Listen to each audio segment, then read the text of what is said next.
Zone update. Well, nearly every player on the Packers active roster was practicing today, the final time before the team heads to Philadelphia for Sunday's wildcard matchup with the Eagles. Only Christian Watson and Zane Anderson were not practicing, at least on a limited basis. Watson done for the year, while Anderson is in the concussion protocol for the Eagles. Quarterback Jalen Hurts cleared the concussion protocol today and will start on Sunday. Green Bay, a 4.5-point underdog heading into Philly as they come off of back-to-back losses. But safety Evan Williams believes those losses and the other 4 they had this season was not a result of the other team being better than them. Up to this point, like all our losses, really, we've just beat ourselves. You know, we go back and watch the film, and it sucks to watch that. The little things, the things you don't see, you know, that aren't glaring on the tape, you know, somebody in a wrong gap that just creates a snowball effect. It's just the little things. And so I feel like as long as we understand that, we just play disciplined football.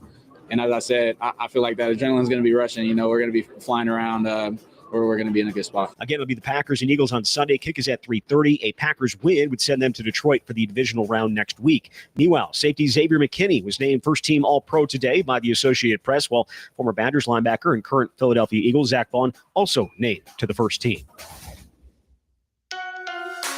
Rural Mutual Insurance, keeping Wisconsin strong. Farmers deal with a lot, including long days, stress, and fatigue. This is your reminder to take breaks, stretch, have a snack, and hydrate your body. Avoid farm accidents by keeping yourself healthy. Visit ruralmutual.com to learn how Rural Mutual supports Wisconsin farmers and prioritize safety on the farm.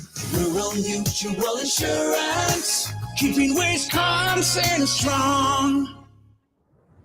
Well, it's game day for the Bucs and the Badgers. Milwaukee down in Orlando to face the Magic. Bucs have won 2 straight going in. Meanwhile, Badgers looking for a 5th straight win as they face Minnesota at the Kohl Center. Both tips are at 6. With this Wisconsin Sports Zone Network update, I'm Zach Heil, Print.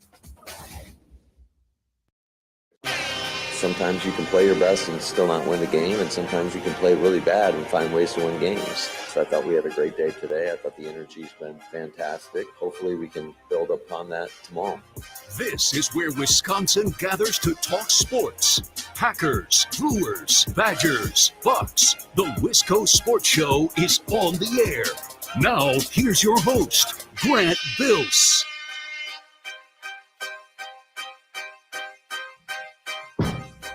We're going to talk a lot of Packers-Eagles tonight. Probably close to the full 2 hours. I kind of want to spend 10 minutes, wherever we can fit it in, talking about Brewers and their arbitration case against William Contreras. Also, Colin Ray signed with the Cubs today, which I kind of talk about. Can we find 8 to 10 minutes somewhere in the show? No. 6 to 8 minutes somewhere in the show to do that. The rest will be Packers-Eagles. It's like when you go see a concert and the artist, like there's 1 or 2 songs somewhere in the show where they slow it way down. They play a ballad or they play something new or you know what I mean? So we got to tuck it somewhere. Because I do have some thoughts on the Brewers and arbitration. And I do want to spend like 2 minutes talking about Colin Ray signing with the Cubs. Before we get into Packers-Eagles, I want to point something out. Jordan Rodriguez, who covers the Rams for The Athletic, I think probably, I know nothing, but based on what I read and what I see, one of the best young scribes of the NFL that we have today. She tweeted this at 4 o'clock, and I laughed out loud when I saw it. She tweeted, there's a printed screenshot in the Rams locker room above the door of Dan Campbell telling Kevin O'Connell, quote, I'll see you in 2 weeks.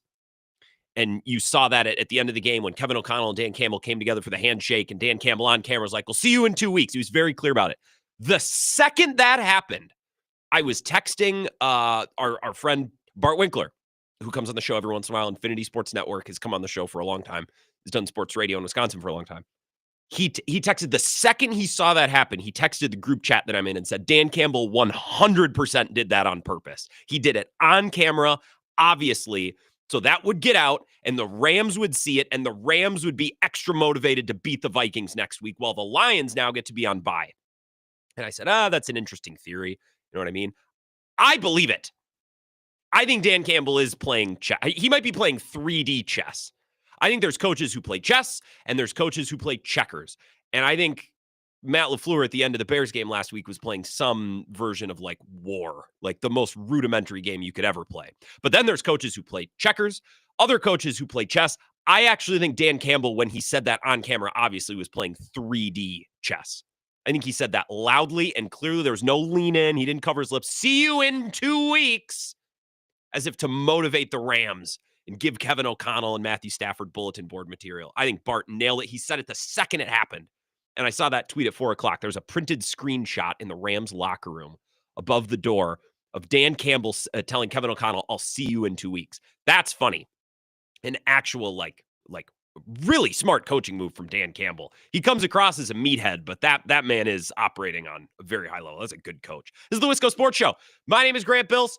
It's a free phones Friday. I want all of your takes and your final thoughts before the weekend about Packers-Eagles coming up on Sunday. I think this is the game that's going to define the whole season.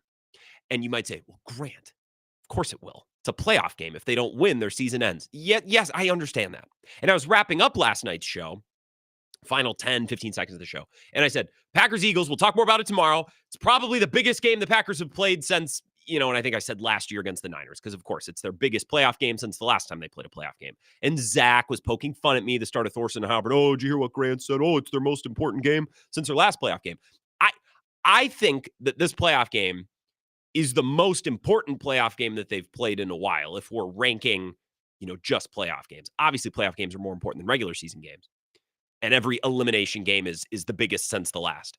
But I think this playoff game is more important and more impactful than last year's game against the Niners and then last year's game against the Cowboys as well. And we could go back and talk about the Aaron Rodgers era, but I don't know that it makes sense to compare eras when assigning weight to playoff games. So I'm going to give you my take on that, and then we're going to go to the phones. First segment, if you're ready. So there's a couple open lines. Grab them if you want. 608-321-1670. The title of the live stream on YouTube, Facebook, and on Twitter, at Wisco Grant, says, to define the season. And as I said, that might seem obvious. Well, of course, Grant, it's going to define the season. Their season could end if they lose this game. Their season will end if they lose this game. And if they win, they will move on. Here's my point. And I think I brought this up throughout the week in different conversations with callers and guests. If the Packers lose this weekend, I think a lot of Packers fans will view this season as a disappointment. Yeah, they won 2 more games this year than last year. And that's a nice step in the right direction. But the Lions extended or grew or expanded the gap between them and the Packers because the Lions swept them in the regular season. The Vikings passed them by. Whether the Vikings are going to continue to pass them by, who knows? Because who knows what's going to happen with Sam Darnold and Brian Flores? Who knows, right? But for the purposes of this season, the Vikings passed the Packers. The Lions gapped even farther the Packers. And the Packers didn't win a playoff game in the season after they won a playoff game. And I know a lot of Packers fans and a lot of people around football had the Packers as a sneaky, trendy Super Bowl pick. Very similarly to the Texans, right? These two up-and-coming teams. It might be the year where they break through with all that young talent. Matt LaFleur, a coach that everyone likes, and then on the AFC side, same with CJ Stroud and the Texans and D'Amico Ryans and Bobby Slowick, right?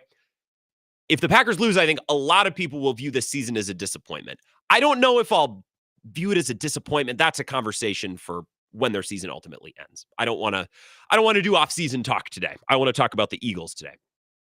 If the Packers win this game, I think it casts a completely different light on this season up until this point. If the Packers go into Philly and put it all together and get their big win against an elite contending team that they've been looking for, I think all of a sudden Packers fans say, you know what? Well, if you look back, they were right there against the Vikings twice. They were right there against the Lions, more so the second time, but it's not like they got their doors blown off in that first game at Lambeau. Again, their losses, all 6 of them, I believe, were by a combined 24 points. They didn't get blown out in the regular season. So if the Packers go into Philly and win this weekend, we look back and say, well, maybe it was a little fluky that they got swept by both the Vikings and the Lions, which I already kind of believe a little bit, just a little bit. But if the Packers win, we're really, I think, going to look back and think, well, they probably should have won one of those games against the Lions, probably one of those games against the Vikings. They just didn't. It's fluky, right? And we probably look at Matt LaFleur and say, well, he can get his team ready to play and focused for the big game. Right? Who cares about some regular season game? They did it in the most important game in a hostile road environment against the Eagles, who I think are the most complete team in the NFC. I don't know if they're the best, but they're certainly healthier and more talented at all positions than the Lions. The Lions as a whole, when you feature and consider culture and attitude and all those things, the Lions might be a better team, but I think Philly is more complete and I think they're more talented. And I think the roster's better at this point in time. And it's a team with, deep playoff experience, as, the Lions have as well. The Lions made a conference championship game last year, but this Eagles team essentially has been to a Super Bowl. I know they've added pieces and changed coordinators, but if the Packers win this weekend, it'll go a long way. Like, it's going to completely change how we view what has happened up until this point, and it's going to completely change the view of what could happen in the next 2 or 3 weeks leading up to the Super Bowl. Because I think when the Packers lost to the Bears last weekend, Packers fans went, oh, and this probably extends back to the Vikings loss too. When the Packers lost to the Vikings, I think Packers fandom went, oh God. So they're probably going to be the 7th seed, maybe the 6th. They're going to have to go on the road for 3 straight games and play some combination of the Eagles, the Lions, the Vikings. Oh man, the Commanders, Jaden Daniels looks awesome. The Rams with Matthew Stafford and Sean McVay, they're no easy out. It's a talented team, really well coached, Super Bowl experience as well. But if the Packers beat the Eagles on Sunday, I think a lot of Packers fans and football people are going to view this team all of a sudden as, well, they finally put it all together. And if they can go into Philly and win, well, what's stopping them from going into Detroit and winning? You could make the argument they should have won in Detroit a month ago on Thursday Night Football, or however long ago that was, a month ago, 6 weeks ago. And that's why I love the take that I first heard from intern Austin on the morning show yesterday when he said, look, if the Packers win on Sunday, I think they're going to the Super Bowl. Right? This game is a huge, Bill Simmons would call it a sliding door moment. It's going to change how we perceive all of the regular season games, the coaching in those games, the quarterback play in those games. It's going to change how we feel about the next couple of weeks and the possibilities in the playoffs leading up to the Super Bowl.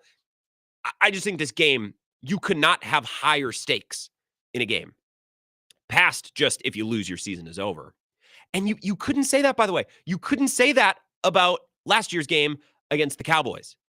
That season was a success before they ever stepped foot on the field to play the Cowboys last year. They had already made the playoffs in year number 1 under Jordan Love.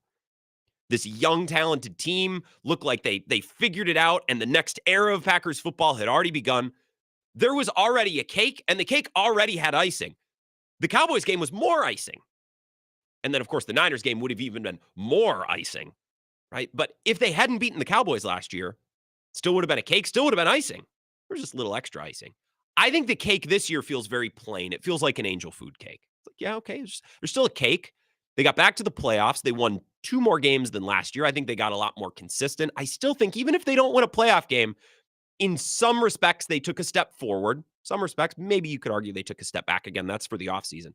Right now, this is an angel food cake. It's bare, a pound cake. They need a little icing. Sunday would be a lot of icing. Does that make sense? I think this game defines this season, what has happened so far and what could happen in the coming weeks in the postseason. Because again, I love the take. If they can win this weekend, then I think every door and every possibility for a Super Bowl run is wide open. Detroit, Minnesota, don't care. We went into Philly. We put it all together and got our first big win. The light went on, right? It's like Neo in the Matrix. Like we got it. We snapped to, we've put it all together. 608-321-1670. Let's take a couple of calls talking Packers, Eagles, and then we'll take our first break. Wisco Sports Show. Who's this? Grant Bills. Thomas. Happy Feel Good Friday. Yes, you got it. A fins up, a free phones, a Never Miss a Friday show. So many things. Absolutely. A football Friday. Right? So many things. Football Friday, indeed. Speaking of Football Friday, I want to talk and actually divert just slightly from the Packers because I know other callers. It's a freaking free phone Friday. Try saying that 5 times fast. Let's talk college football playoff. All right, what do you think? Notre Dame. Remember, I called you earlier during Bill's show and said, hey, Grant, I'm going to talk about this. And here we go, folks. Buckle up. I told Grant, strap in. I'm strapped. Ohio State's going to you are. Ohio State's going to win this game tonight. I do think so. I had a change of thought after watching yesterday's game. Now, Will Howard is a great QB. There's no question about that. And I can't say really a whole lot of bad stuff about Quinn Ewers. I just think more so in this matchup, I think Will Howard has the slight edge. And when looking at yesterday's game too, I do think this is very realistic. This is my opinion too, Grant. Okay. Feel free after I hang up to let me know your very own strong opinion. I think Riley Leonard, though, is better than both of these QBs. Now, granted, hold on. Granted, he did make some bad throws, some pretty awful, crap-tastic throws, I guess to put it kindly and fairly yesterday. But overall, like I told you already, Grant, earlier during Bill's show and earlier in the week, it's one that I see Notre Dame winning. Notre Dame's going to win it all. Hashtag Irish all the way, as I would like to say. Notre Dame might. Appreciate it, Thomas. I'm going to cut you off. On the college football game tonight, we can talk about this too. I am not Zach Heilprin, and I am not Jesse Temple. I am not Ben Kenny before me. I think Ohio State should win this game tonight because, as I told Bill earlier, like, if Ohio State can throw the ball and score like they should be able to, this is not some game outside in the elements. This is in a dome on turf. Ohio State's got the best weaponry in the country of any of the teams remaining.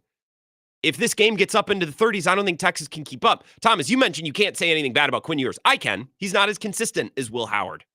And I don't think Sark trusts him. And I think that was evident in the Arizona State game. I think Sark has to compensate for some limitations of Quinn Ewers. So if Ryan Day allows this game to become Michigan, Ohio State 2.0, where he's for some reason trying to run the butt, like prove how tough they are, dude, just sling the pill. You have all the talent in the world. If they do what they did against Oregon, and I'm not talking like if they play that well, I'm just saying if they actually let their best players make plays, I don't think Texas can keep up. But if Ryan Day gets caught up in whatever his team got caught up against Michigan, well, then Texas can win the game because I think they're just as good or even better on the lines. That's where a lot of their talent is.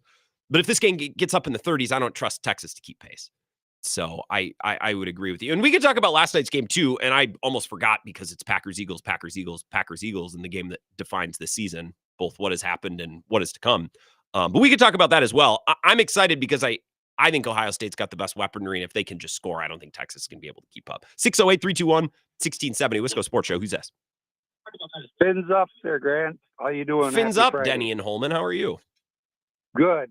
So my input on the game is I think Xavier and Josh are going to have the team fired up because they have not gone to that many playoffs. You know, those two guys. This is why they came here. This is why they signed in Green Bay, and they've told us that. Yeah, right. And I think they're really going to have them hyped up and stuff. And I think that if we could eliminate some of the stupid different things that LaFleur's got in his head, and if everybody can eliminate, the dumb offsides penalties and, us Pre-snap. getting 20, 30 yards at a clip, pre-snap and everything, I feel just like you. Why not? Why can't the Packers win? I think, God, Denny, the closer we get to this game, I appreciate the call, the better I feel about it. Jalen Hurts hasn't played in a couple weeks. A.J. Brown has missed time this week with a knee. He's going to play. DeVonta Smith missed practice today with a back. He's going to play. But if you can just jump on him early, maybe there's a little rust because Jalen Hurts hasn't played in a while. Not everybody practiced fully all week long. I think this is a game that the Packers can win. They're underdogs for a reason. Philly's really, really good, and the Packers have shown us some limitations. I think a lot of those limitations are their own doing. But, I mean, it's January. I can't say, well, the Packers are an elite team if they just cut out the mistakes. Well, no, because they've shown us for the last 3 months that they make a lot of mistakes. That's who they are. But for 4 quarters on Sunday, right? This is a small sample size sport, which is why as a fan of the underdog team, right, you can go into this game with a little reckless abandon and excitement that maybe things will fall our way. Let's take one more call, then we'll take a break. 608-321-1670, Wisco Sports Show. Who's this? What's going on, man? It's TYB from Eau Claire. TYB. What's up, brother? How's Eau Claire? How we doing? Good. Hey, it's snowing right now. But no, I completely agree with your opening statement. I also feel like this game is a Jordan Love redemption game. If he doesn't play well, if he doesn't look sharp, the entire offseason is going to be questioning his future with the team.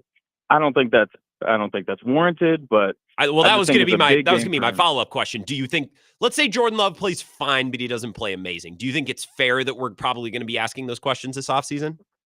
You always have to with a franchise quarterback. Sure. You always have to question it. I mean, until he proves that he can win in the big game, this feels like the Dallas game last year. You're kind of going into the playoffs with no expectations. I really have no expectations for Sunday either. against Philadelphia. I agree. I think they're the most well-rounded team in the NFC. I don't know. We'll see what the cornerbacks can do. We'll see if they can put it together. It's going to take 4 quarters. They haven't done it all year, and now's the time. So the no expectations thing, I appreciate the call. Thanks for listening up in Eau Claire. That's another thing that I'm telling myself to try to talk myself into the Packers winning. The Packers this year, unlike last year, had expectations, right? They were expected to win just about every game that they played, right? They were expected to beat all the bad teams. And then you're also, because you're the Packers, you're expected to own the NFC North. It's been that way for a long time. You're supposed to beat the Lions. You're supposed to beat this year there were expectations.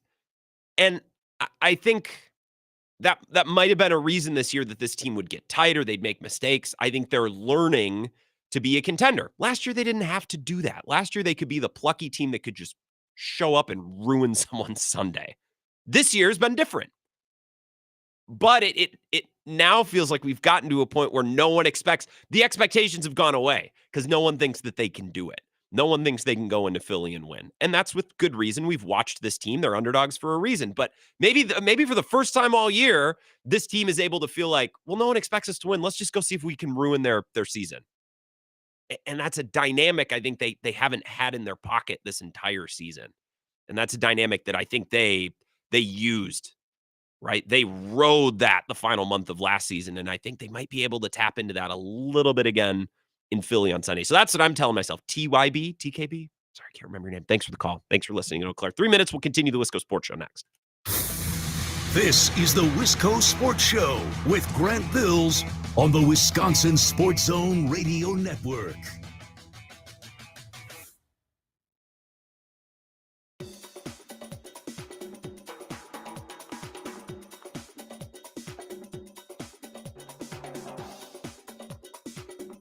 The Wisco Sports Show will resume in 3 minutes.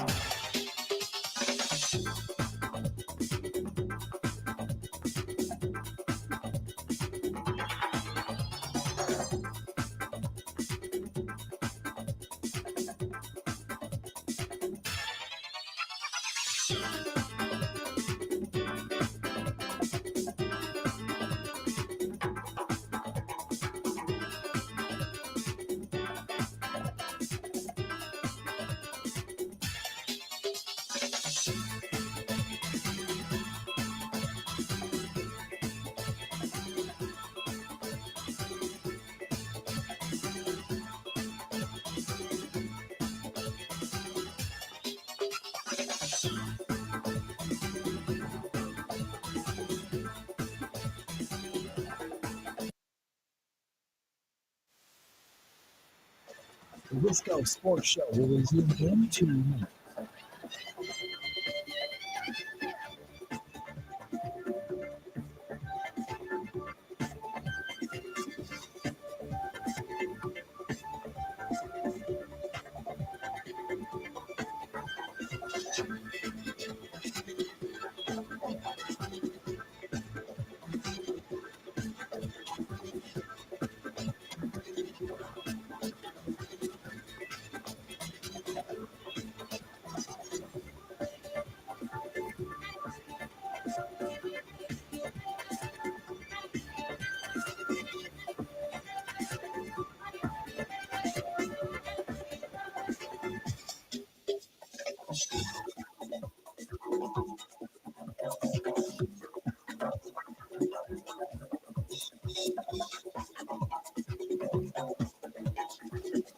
The Wisco Sports Show will resume in 1 minute.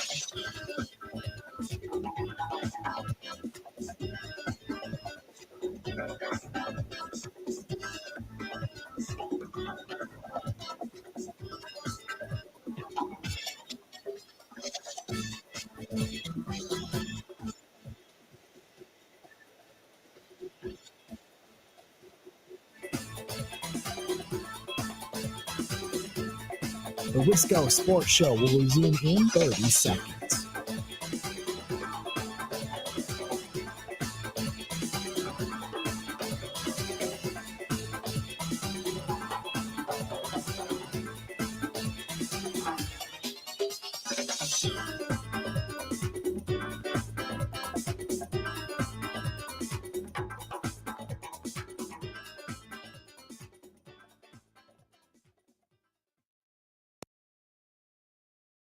we've got a confident group, but we know it's going to be a great challenge, and that's part of the fun. I don't think anything in life that's worth doing is without challenge, and so you got to embrace that and attack it head on and control the things that are fully within your control. And it starts for us. It starts with our preparation. So I never like to compare. I think every year is a little bit different. There's different people on the team. But I know you guys like to do that, and I respect that. But I just try to stay in the moment and focus on, like I said, the things that we are in complete control of. And that's how we come in each and every day, and how are we preparing for a really good football team. I love how halfway through that answer, Matt LaFleur, maybe this is an analogy that'll land, or a comparison that'll land with some of you, but he's talking about how, I don't like to compare last year's team to this year's team. That's something that you guys like to do, and I respect you for it. And then he says, I just like to stay in the moment, and that switch up reminds me of when Jim in The Office accepts his Dundie for best dad, and he's like kind of being a jackass about his answer, and then halfway through he's like, I don't know, maybe being a real dad is just like following your inner guide. Like, he gets really serious halfway through. I actually want to play this clip one more time just so you understand what I'm talking about. Like, Matt LaFleur is kind of still knows, like, oh, there's different guys on the team this year. I know you guys like to compare teams, and I respect that. That's for you. But you know what? I just like to live in the moment, I guess. Like, he has a switch up partway through. Group, but we know it's going to be a great challenge, and that's part of the fun. I don't think anything in life that's worth doing is without challenge. And so you got to embrace that and attack it head on and control the things that are fully within your control. And it starts for us. It starts with our preparation. So I never like to compare. I think every year is a little bit different. There's different people on the team. But I know you guys like to do that, and I respect that. But I just try to stay in the moment, and I don't know. Maybe maybe being a good dad is just following your inner guide, or whatever Jim said in The Office. I can't remember. That's just the tone and the delivery and the switch up. That's what it made me think of. It's a Free Phones Friday. If you want to talk about The Office, I guess we can. 608-321-1670. Any thoughts on Packers-Eagles? This game is going to define the season. Oh, Grant, yeah, Captain Obvious. Well, no, I know. It's an elimination game. So if they lose this weekend, their season's over. Obviously, you could say that about any playoff game. But I think this playoff game, way more so than last year's playoff games, both against the Cowboys and the Niners, they go so far in defining this season. Because if they beat the Eagles on Sunday, I think we look back at the regular season and say, well, they were a great team. They just took forever to tap into it. And they were right. You know what? They were right there against the Lions, and they were right there against the Vikings. And the rhythm of their season was kind of weird because Jordan Love had 2 injuries and he had to come back. And, now if they lose, it's going to be more of the same. And we're going to look back and think, yeah, it kind of felt like a regular season that was good, but never got off the ground to be great. Right. Plus, if they win on Sunday, I kind of buy into the idea that the green light has gone on. Right? The switch has flipped. And now all of a sudden it's like, there it is. That's what we needed. Now it's game time. And all of a sudden I actually feel kind of excited about their prospects of going on a run. If you get the first one, I think this team is more than capable of getting hot. They just haven't got the first one yet. So I think this game defines their season, not just because it could end or extend their season, but because I think it colors the way we view and the way that we talk about everything that's happened really all the way back to week 1 against the Eagles in Brazil. 608-321-1670. More of your calls. Wisco Sports Show. Who's this? Hey, Grant. Hello. Who's this? Hey, Grant, can you hear me? Yes, I got you. Oh, okay. This is Josh from Menominee. How's it going? Oh, man? hey, Josh. How's it going? I'm doing good. Happy Friday. Hey. Never miss a Friday show, man. Facts. Never miss a Friday show. We have too many themes. We can't do free phones and fins up and never miss it. And it's a football. There's too many. I'm too good at alliteration. We need to slim it down. I guess once football season's done, then that becomes less of a problem. But I know It's too much. It's too wordy. All right, got a couple things for you. Yeah. So I just started a new job, so I'm delivering packages during the week. So I just listened. So a couple things that just really the last couple shows have been really great, and not that we need you to be waving the pom-poms, but I love the energy, getting excited for a Fox matchup, Philly. It's going to be an awesome game. So I really love the energy last couple days. I'm just, and thank you for clarifying. I'm not a cheerleader. I'm not telling you Packers fans, come on guys, be optimistic. No, if you don't think the Packers are going to win, fine. But I think we should all recognize this is going to be probably a pretty awesome game and a huge opportunity for our team. So don't let the week pass you by just being miserable. I think they're going to lose. Even if you think they're going to lose, try to show some life. Right. Yeah. No, for sure. And it's been really nice on your show. I think, not to call Bill out, but I think Bill gets negative at times, and it's 4 hours of just hey, we suck at this. We're not good at this. It's it's nice to hear hey, every team is flawed, and let's roll the ball out on Sunday and let's go. Sure. And, and if you've watched the Packers, for however many years, we know that we perform pretty well in the playoffs and have a good track record. So hey, why don't we have a chance on Sunday? So let's do it. I love it. So the thing that really resonated this week, where you were talking about the fast start and when the Packers don't get a fast start, and there was some caller that called in that had some great stats about, when we score first, we're such and such, really, really good. And that reminded me of when I was coaching club ball over in Minnesota. We had a legendary coach in our club, won a gazillion games, and he had all these rules. Who and I'm was like, who was the coach? Yeah. Would I know? His name was Walt Weaver. Okay. And he was one of the most winningest coaches in Minnesota. And he'd been doing it since the 70s, right? Mm-hmm. So he had all these rules, and all of us new bucks kind of pushed against him. What is this about? And one of his rules is you can't miss a serve after 20 in a set to 25. Sure. You just don't miss those.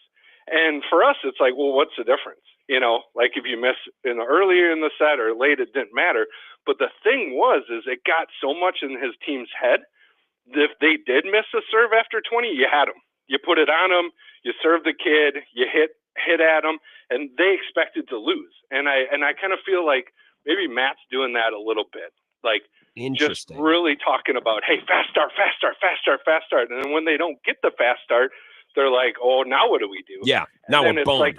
Our coach has been telling us all week that if we don't start fast, we're boned. And now we haven't started fast. And even though it's tied or it's 6-3 or the game's very much we're fine, you start to freak out because you've been told all week, well, you got to start fast. So this is something that we've talked about. Yep.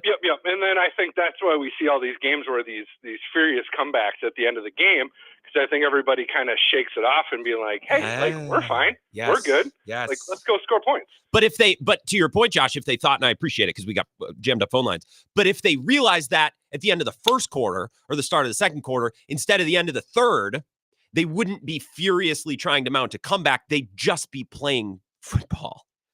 So I'm with you on the fast start. I think the beginning 5 minutes, Bill said the beginning 5 minutes of the first quarter and the third quarter. I like that. The start of the first half and the second half, crucial for both teams. Because in conversations we've had with Eagles people this week, it's well, this Eagles team can start slow.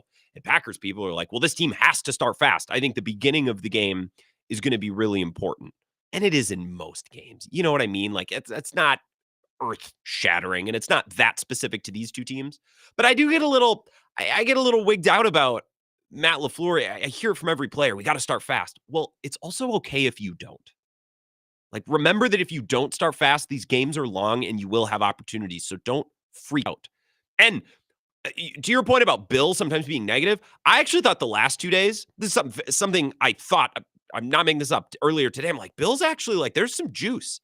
It's not that there's not juice, but Bill was actually being, and he's, I don't know if he's a Packers fan. He's covered the Packers for so long. He wants to see them win. And something I appreciate about Bill is he's not always I'm not a fan. I'm an analyst. It's be a little bit of a fan. We can cheer for the team. There was actually some juice. There was some excitement about the prospects of this game for Bill. You know who's kind of been down a little bit? It's Mike Clemens. Last night, I thought Mike was a little doom and gloom.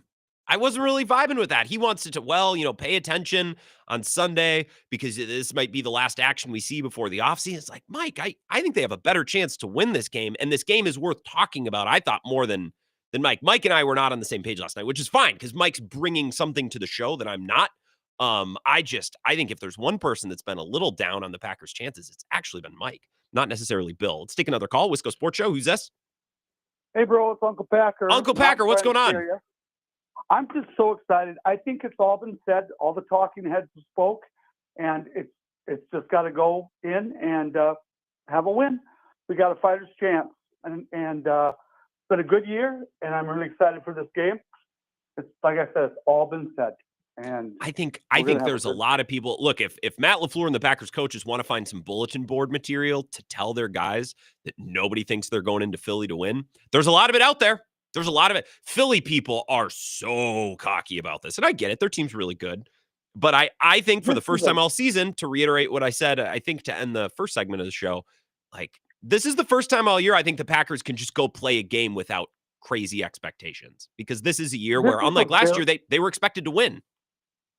One of the most important games, I think, in the Packers for a long time. We've had some really bad luck. And I think if the ball bounces our way a little bit and we get some short passes going, we put the ball in the hands of the important people. Josh Jacobs has got to carry us. If that happens, wow, who knows? The sky's the limit. I think so. I think Josh Jacobs versus Saquon Barkley outside is going to be a joy to watch. Jalen Hurts and Jordan Love both are giving their fan bases reason to maybe have some pause coming into this game, because Hurts has missed time. Jordan Love was injured and he wasn't playing all that great, but it's a new season. So how does that impact Jordan Love? Is he able to come into this game saying, well, it's a brand new season, I'm just going to rip it? And Jalen Hurts much of the same. I'm really excited to watch this game. I picked the Packers on Bill's show earlier today just because Bill picked the Eagles and I just wanted some spice. This feels like a coin flip. I'd probably pick the Eagles if I had to put my mortgage on it, my mortgage that I don't have. 608-321-1670. One more call and then we'll break. Let's go Sports Show. Who's this? Grant, this is Tim from Sparta. Tim! If you want to take your break now and hold me through it, that's okay. No. We got time. We got plenty of time. All right. Well, I called in just for two things. Okay. One, I am representing I hate the Golden Domers faction. Oh, come on. Because why? I'm a Catholic. I used to really like Notre Dame, and then I lived there for 14 years. Those people are the most hypocritical bunch of pretties I have ever met in my entire frickin' life. So I am anti-Golden Dome 101%. Are you Catholic, Tim? Are you a Catholic man? Yes, I am. Come on. How are you going to do that to your people? Like I said, I used to support them, and then I moved out there and lived there for 14 years. In Indiana. You thought they were elitists in Indiana. I realized that Notre Dame's a little bit different, but it's not like you went to the East Coast. You lived in Indiana and you thought these people are stuffy. I lived on the south side of South Bend for 14 years, and they reminded the entire world that Notre Dame is not in South Bend, that it is in Notre Dame, Indiana, during a presidential election. Wow. Okay? So someday when we have lots of time and we can sit down, I have more stories about Notre Dame and the abysmal people that they really are than you can shake a stick at. So you would prefer Penn State and James Franklin and a school that did some things in the past. You were pulling for Penn State. I wouldn't have had a problem, because if Penn State wins, it makes the Big Ten look better. I like Notre Dame. I'm a Catholic. I have no issue cheering for Notre Dame, but I wouldn't have been that torn up if Penn State had won last night either. Well, if I was a Penn State fan, I want Franklin fired because he cannot win the big game. Why is Ryan Day take so much? I mean, I get he can't beat Michigan and he can't win the big game, but like James Franklin should thank whatever day. I don't know if he's Catholic. He should thank someone every morning when he wakes up that Ryan Day exists in his same conference. Yes, he should have St. Jude on his. Yeah. That too. The second thing is, I can understand where some of your listeners believe that Bill is just negative on Green Bay all the time. No, I don't think so. Well, he's not. And having watched the Packers, the first game I remember was one from 1963 that I can actually recall. So I've been watching them all this time. We sucked in the 70s and 80s. I mean, there was this long stretch of time when we just sucked. And every time something looked like it was going to be good, it wasn't. So when you hear some of this stuff from us old guys about questioning the team and what, is it any good? Sure. Blah, blah, blah, blah, blah. It's coming from that region. It's not that we don't love the team, because we do. It's not that we don't follow the team, because we certainly do. It's just a matter of we've been through the awful times. No, so I get it. We don't want to be too joyous until we have a chance to be. Sure. And there's been some comments about Bill, and I do the show with him, and Bill doesn't need me to defend him. I think the comments, look, Bill is not going to blow smoke up your butt about the Packers, and he's not Cheesehead TV, and he's not, maybe some shows on the Packers flagship, but Bill does not wake up every day and turn the microphone on thinking, how do I knock this team? Bill just isn't going to blow smoke up your butt. If Jordan Love doesn't play well, he's going to say Jordan Love didn't play well. He's not going to come in and say, well, Jordan wasn't perfect, but blah, blah, blah, blah. No, he's just going to call a spade a spade. I just think there was a lot of juice about the possibility of a Packers upset on Bill's show the last 2 days. Woefully late for a show, as Bill would say. So let's take a break. We'll come back. Thank you for the call, Tim and Sparta. Consider your connection to your Catholic Brotherhood. You lived in South Bend. Okay, they were a little stuffy. Well, now you don't live in South Bend anymore. You live in Sparta. So let's come home. Come home to the faith, the one true faith. A couple minutes, we'll be back. It's the Wisco Sports Show. This is the Wisco Sports Show with Grant Bills on the Wisconsin Sports Zone Radio Network.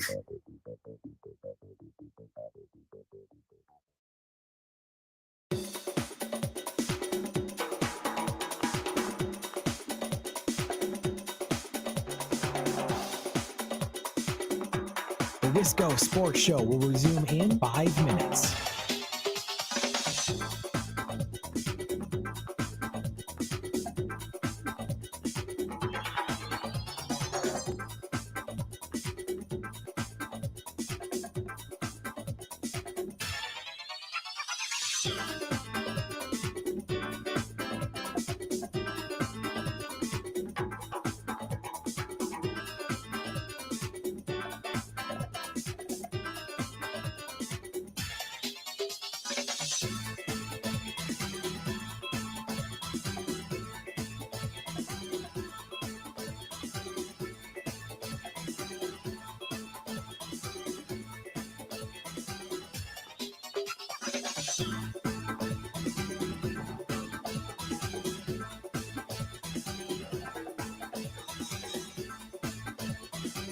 The Wisco Sports Show will resume in 4 minutes.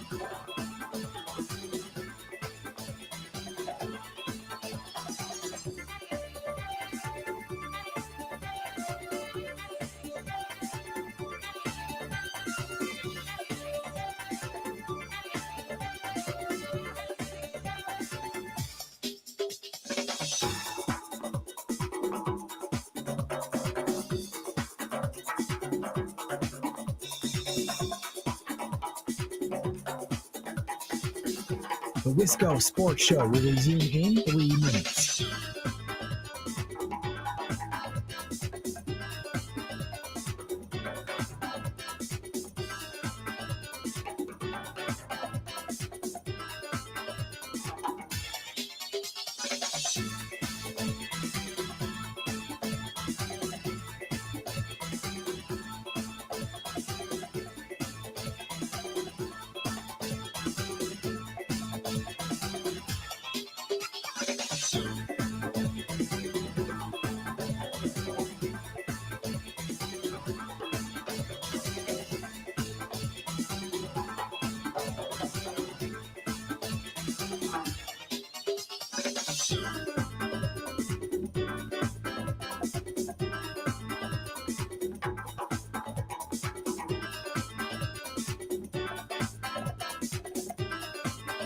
The Wisco Sports Show will resume in 2 minutes.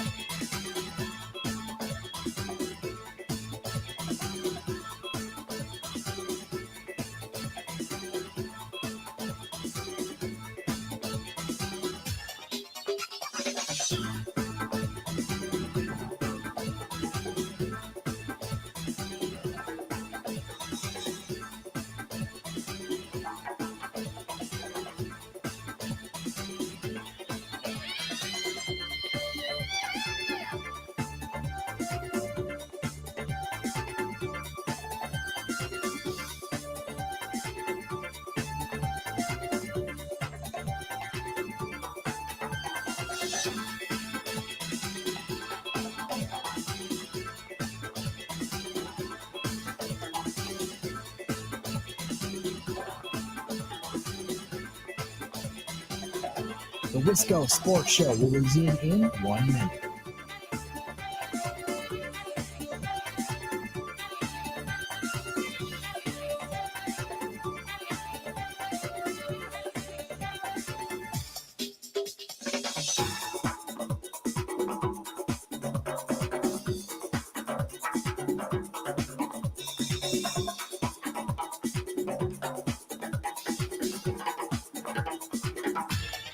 The Wisco Sports Show will resume in 30 seconds.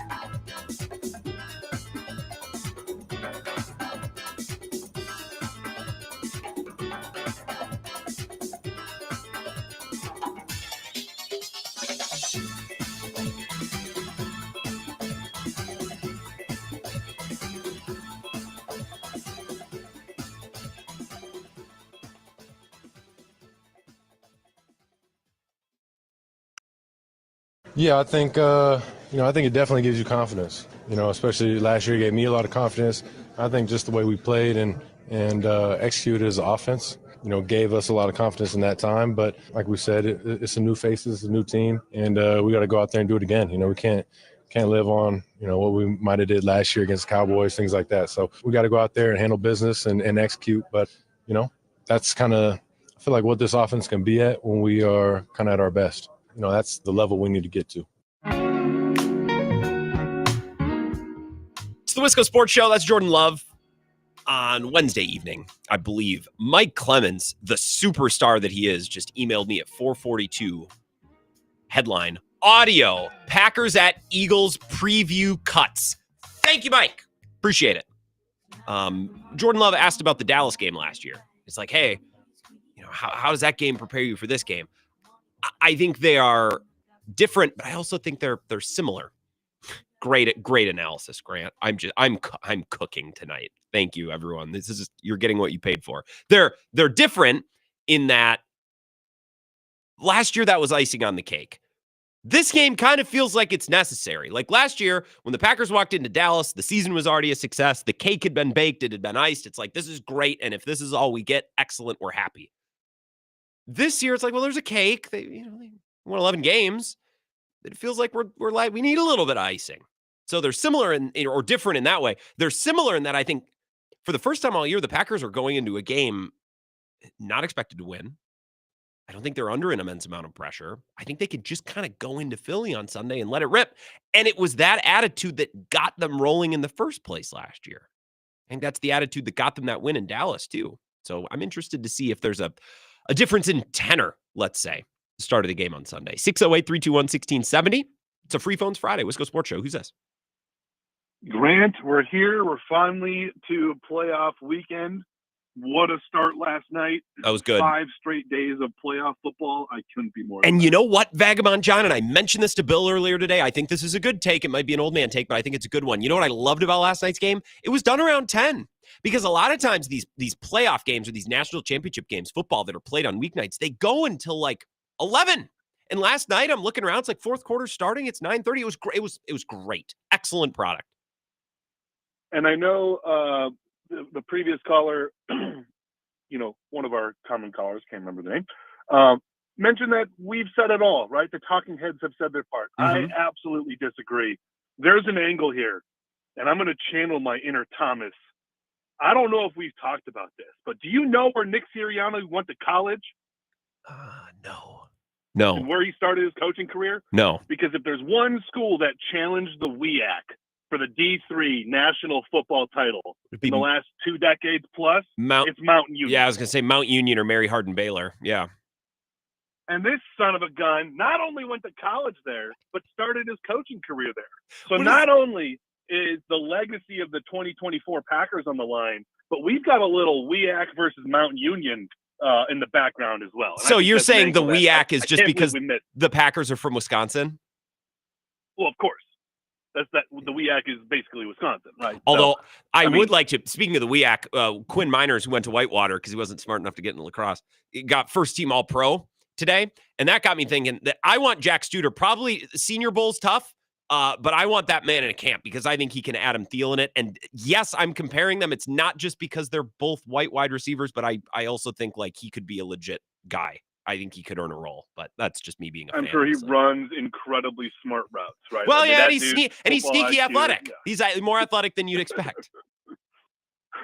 Let's just keep it going. But I can't believe we got all the way to Friday on the Wisco Sports Show. We didn't attack this game from a WEAC versus Mountain Union approach. But in all seriousness, I do think an interesting angle of this, just looking in, eye on the enemy, looking at some of the stuff coming out of Philly, I can't believe how psychotic that town and those people are. You talked about Nick Sirianni and where this Philadelphia team, their journey over the last couple of years. They played in the Super Bowl 2 years ago. Mhm. Last year, the coach lost the locker room. He's on the hot seat. And now this year, they're coming out and they're the number 2 overall seed in the NFC. So the roller coaster that fan base has been on, if anybody thinks that the callers of this show or, sports in Wisconsin are overreactive in any way, I mean, just pay attention to what happens during the game, maybe on sports media from Philly's perspective, especially if the Packers get off to a hot start. Because, my God, you went from a Super Bowl to my coach sucks, my quarterback can't do anything, to now they're just incredibly confident in the Super Bowl run again. And I can't keep that straight. So, eye on the enemy, Mountain Union going down, screw their alumni. This is the Wisco Sports Show, bringing in the WEAC.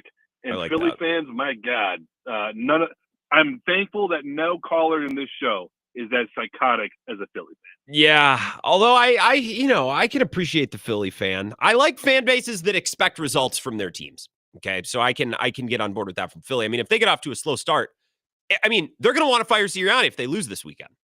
Just a roller coaster. But I don't know. I asked Tom Kelly earlier this week. Maybe I'll try to go back and pull this audio.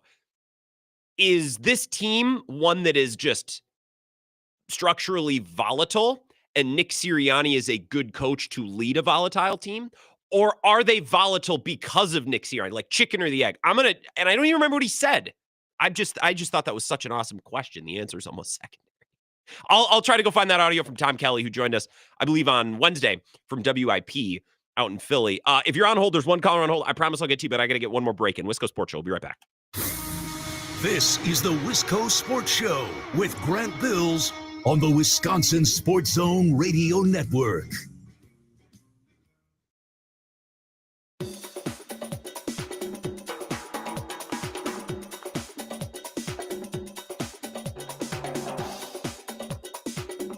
The Wisco Sports Show will resume in 3 minutes.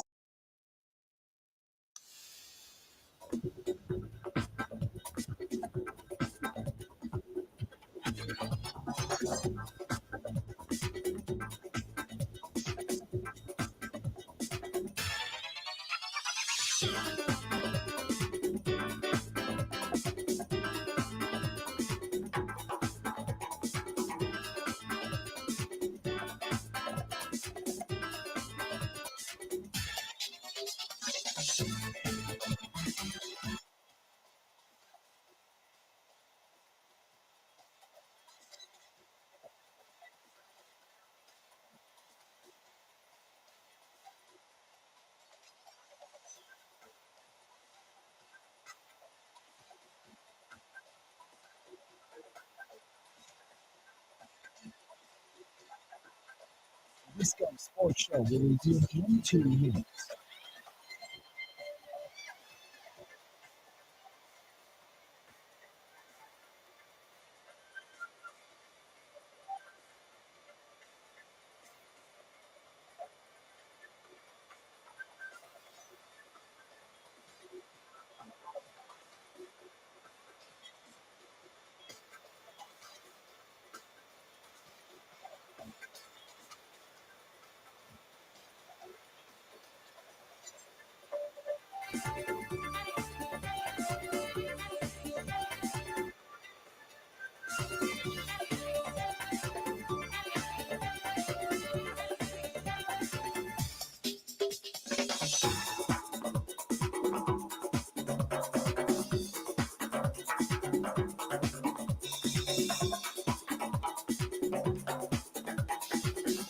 The Wisco Sports Show will resume in 1 minute.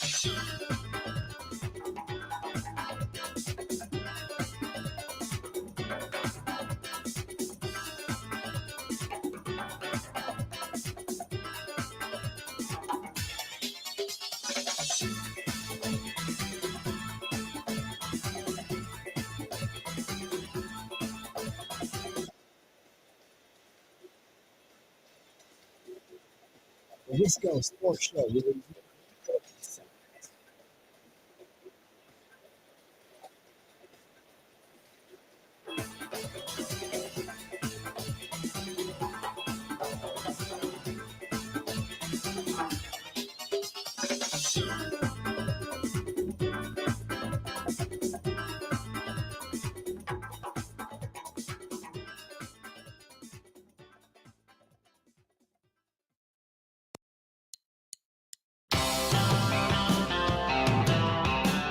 Wisco Sports Show. I'm going to reset the show. We'll get into hour number 2 after an update from Zach Heilprin, our sports director, our fearless leader at our flagship WOZN. I also have that comment from Tom Kelly from WIP about Sirianni and the role that he plays, chicken or the egg drama-wise, right? As Vagabond John mentioned, this team's quite the roller coaster. But first, I want to get this call in for the top of the hour. 608-321-1670. Wisco Sports Show. Who's this?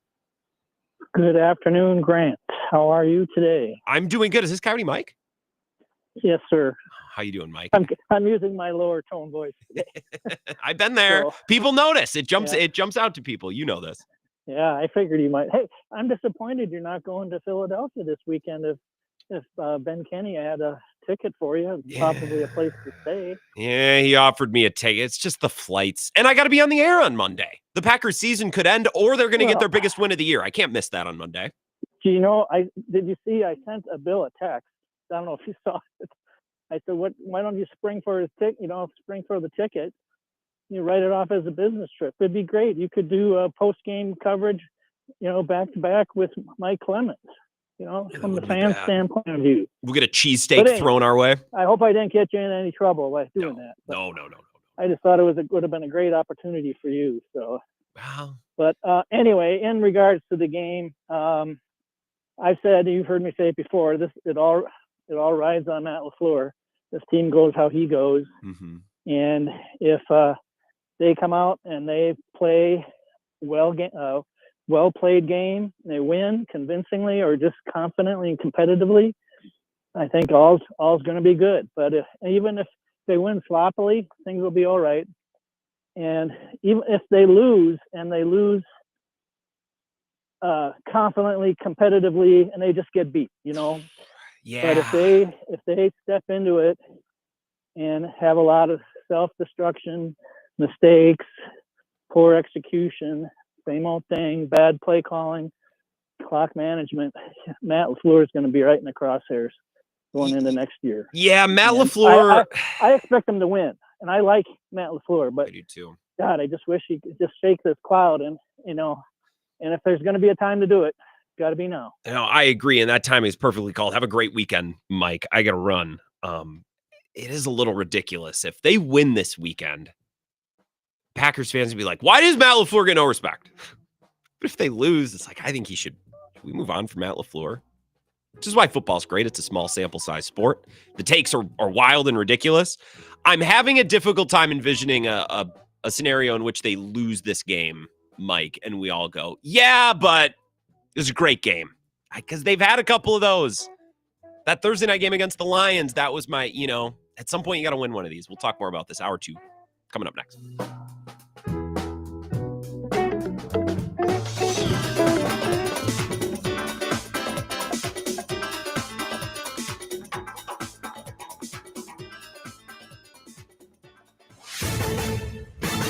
This is a Wisconsin Sports Zone update. There's off the final injury report. Start Sunday against Philadelphia as expected. Love had an elbow injury that limited him earlier. He was a full participant the last 2 days. Still a few injuries to keep an eye on leading into Sunday. Walker, Evan Williams, TJ Slaton, and Brett Cox, all listed as questionable on the Eagles side of things. Quarterback Jalen Hurts, concussion protocol, is slated to start. Packers 4.5-point underdogs going into the game. They've been their best on offense this year. They've been able to run the ball early in the game. Matt LaFleur was asked this week about that run game, especially on a defense like Philadelphia. It's hard to consistently drop back in this league. There's a lot of great pass rushers, and we're going against their own defensive team this week in Philly. So it does alleviate some of that pressure of having to push the ball down the field. The more you can consistently run the football with efficiency, it typically ahead of the sticks. You're not put in those situations where it's a known passing situation where a defense can just tee off on you. Again, the Packers on Sunday kick is slated for 30. Meanwhile, Packers safety Xavier McKinney was named a first-team All-Pro today. First time he's earned that honor. Former Badgers linebacker and current Philadelphia Eagle Zach Vaughn also named to the first team.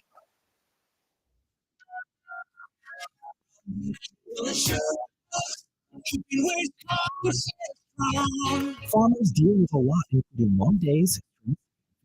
This is your reminder to take breaks, stretch, have a snack, and hydrate your body. Avoid farm accidents by keeping yourself healthy. Visit Rural Mutual to learn how Rural Mutual supports Wisconsin farmers and prioritize safety on the farm. Rural Mutual Insurance, keeping Wisconsin strong. Well, the Bucks and Badgers both in action tonight. Milwaukee facing off against Orlando, while the Badgers hosting Minnesota at the Kohl Center. With this Wisconsin Sports Zone Network update, I'm Zach Heil. We've been in this position before. Definitely, a lot of guys, we have the experience. Nothing like what Matt said, it's playoff time, but it's still football. They're good, but I feel like we're good too. You know what I mean? So I feel like it's gonna be a pretty good game. Sometimes you can play your best and still not win the game, and sometimes you can play really bad and find ways to win games. So I thought we had a great day today. I thought the energy's been fantastic. Hopefully we can build upon that tomorrow. This is where Wisconsin gathers to talk sports. Packers, Brewers, Badgers, Bucks. The Wisco Sports Show is on the air. Now, here's your host, Grant Bills. That's Carrington Valentine, who's asked about being the youngest team in the playoffs. This year's Packers team is actually the youngest team to make the playoffs in NFL history, other than last year's Packer team. They're used to being the younger team, the underdog team, the team that no one thinks is going to win. It's the position they were in last year. And a bit of coping that I'm doing, I guess a lane that I've taken to try to convince myself that the Packers are going to win, is that for the first time all year, they don't really have expectations. At least I don't think they have huge expectations, because I don't gather that a lot of people think the Packers are going to win this game. Last year, the Packers were young. Rodgers had left. The spotlight had shifted away from them. And then even when they got hot and they started winning games, no one thought they were going to win in Dallas, and no one thought they were going to beat the Niners. It allowed them to play with this certain freedom of, well, let's just try to go ruin this team's season. Let's try to go ruin their Sunday. And I think this year, and I've talked about this throughout the season, this team has struggled a little bit with expectations. This is the first time they've ever been expected week in and week out to perform at a certain level. Not that they don't want to play well every week, of course, but from an outside perspective, outside noise, this year it's like, okay, well, you beat the bad teams. You should beat the bad teams. You should also beat the Lions. You should also beat the Bears. You should also beat the Vikings, right? You should dominate. Like, there was an expectation immediately this year. Be a top seed, try to contend for a Super Bowl. And I think they're still a little bit behind that expectation. They're still quite young. And I buy into the youth a little bit more than Bill does. If you've been listening to Bill's show, he's like, I don't want to hear about youth. Look, it's not an excuse, it's an explanation, right? Younger teams typically aren't as clean. They're not as consistent. And this is a team that hasn't been clean and consistent. But also, like that game in Minnesota, who are the players that made the mistakes? Josh Jacobs put the ball on the ground, right? Or Matt LaFleur, who's in his 6th season as coach. He was the one who botched the clock. And I kind of think he's the guy who botched the defensive call at the end of the game too, right? So you can't just say, well, they're the youngest team. Well, it depends on which member of the team is doing what, right? I also think the O-line, which is reasonably young. Zach Tom's been here a couple of years. Rasheed Walker now, this is his 2nd year starting. Sean Ryan has been around, but I don't know that he's been a starter all the time. Maybe there's some inconsistency there. Elton Jenkins is a veteran, but he's made some mistakes too, so you can't chalk that up to youth. I told you before that break, I was going to go back and find that audio. I asked Tom Kelly, sports radio, WIP, 94 WIP in Philly. And I left the question in here. I kind of tripped over my words a little bit, but I think this is an interesting look into the up and down roller coaster nature of this team that Vagabond John mentioned when he called in about 15 minutes ago. There's a lot of big personalities on this Eagles team. Do you think that Nick Sirianni is a coach that manages those personalities very well and is a good leader for that group? Or do you think a lot of that comes from him? Like he's noisy and that bleeds out to his team, like chicken or the egg with the drama? Because I think maybe drama is the wrong word, but vibes and energy. I think that's a big reason why this team has succeeded or failed over the last 2 years, right?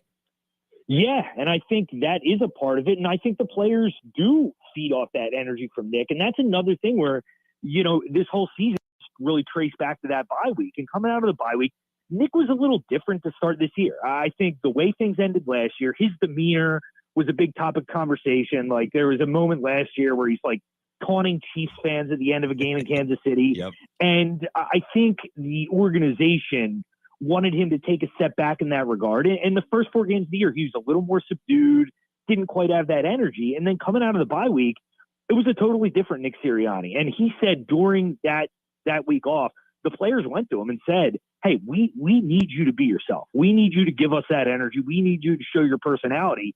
And I mean, you can look at it and say, is that just, something a coach can come out and say, or is it meaningful? But considering the results that have followed, I think it is meaningful. And I think it's one of those things where the personality of the team is obviously important, but I think Nick is good.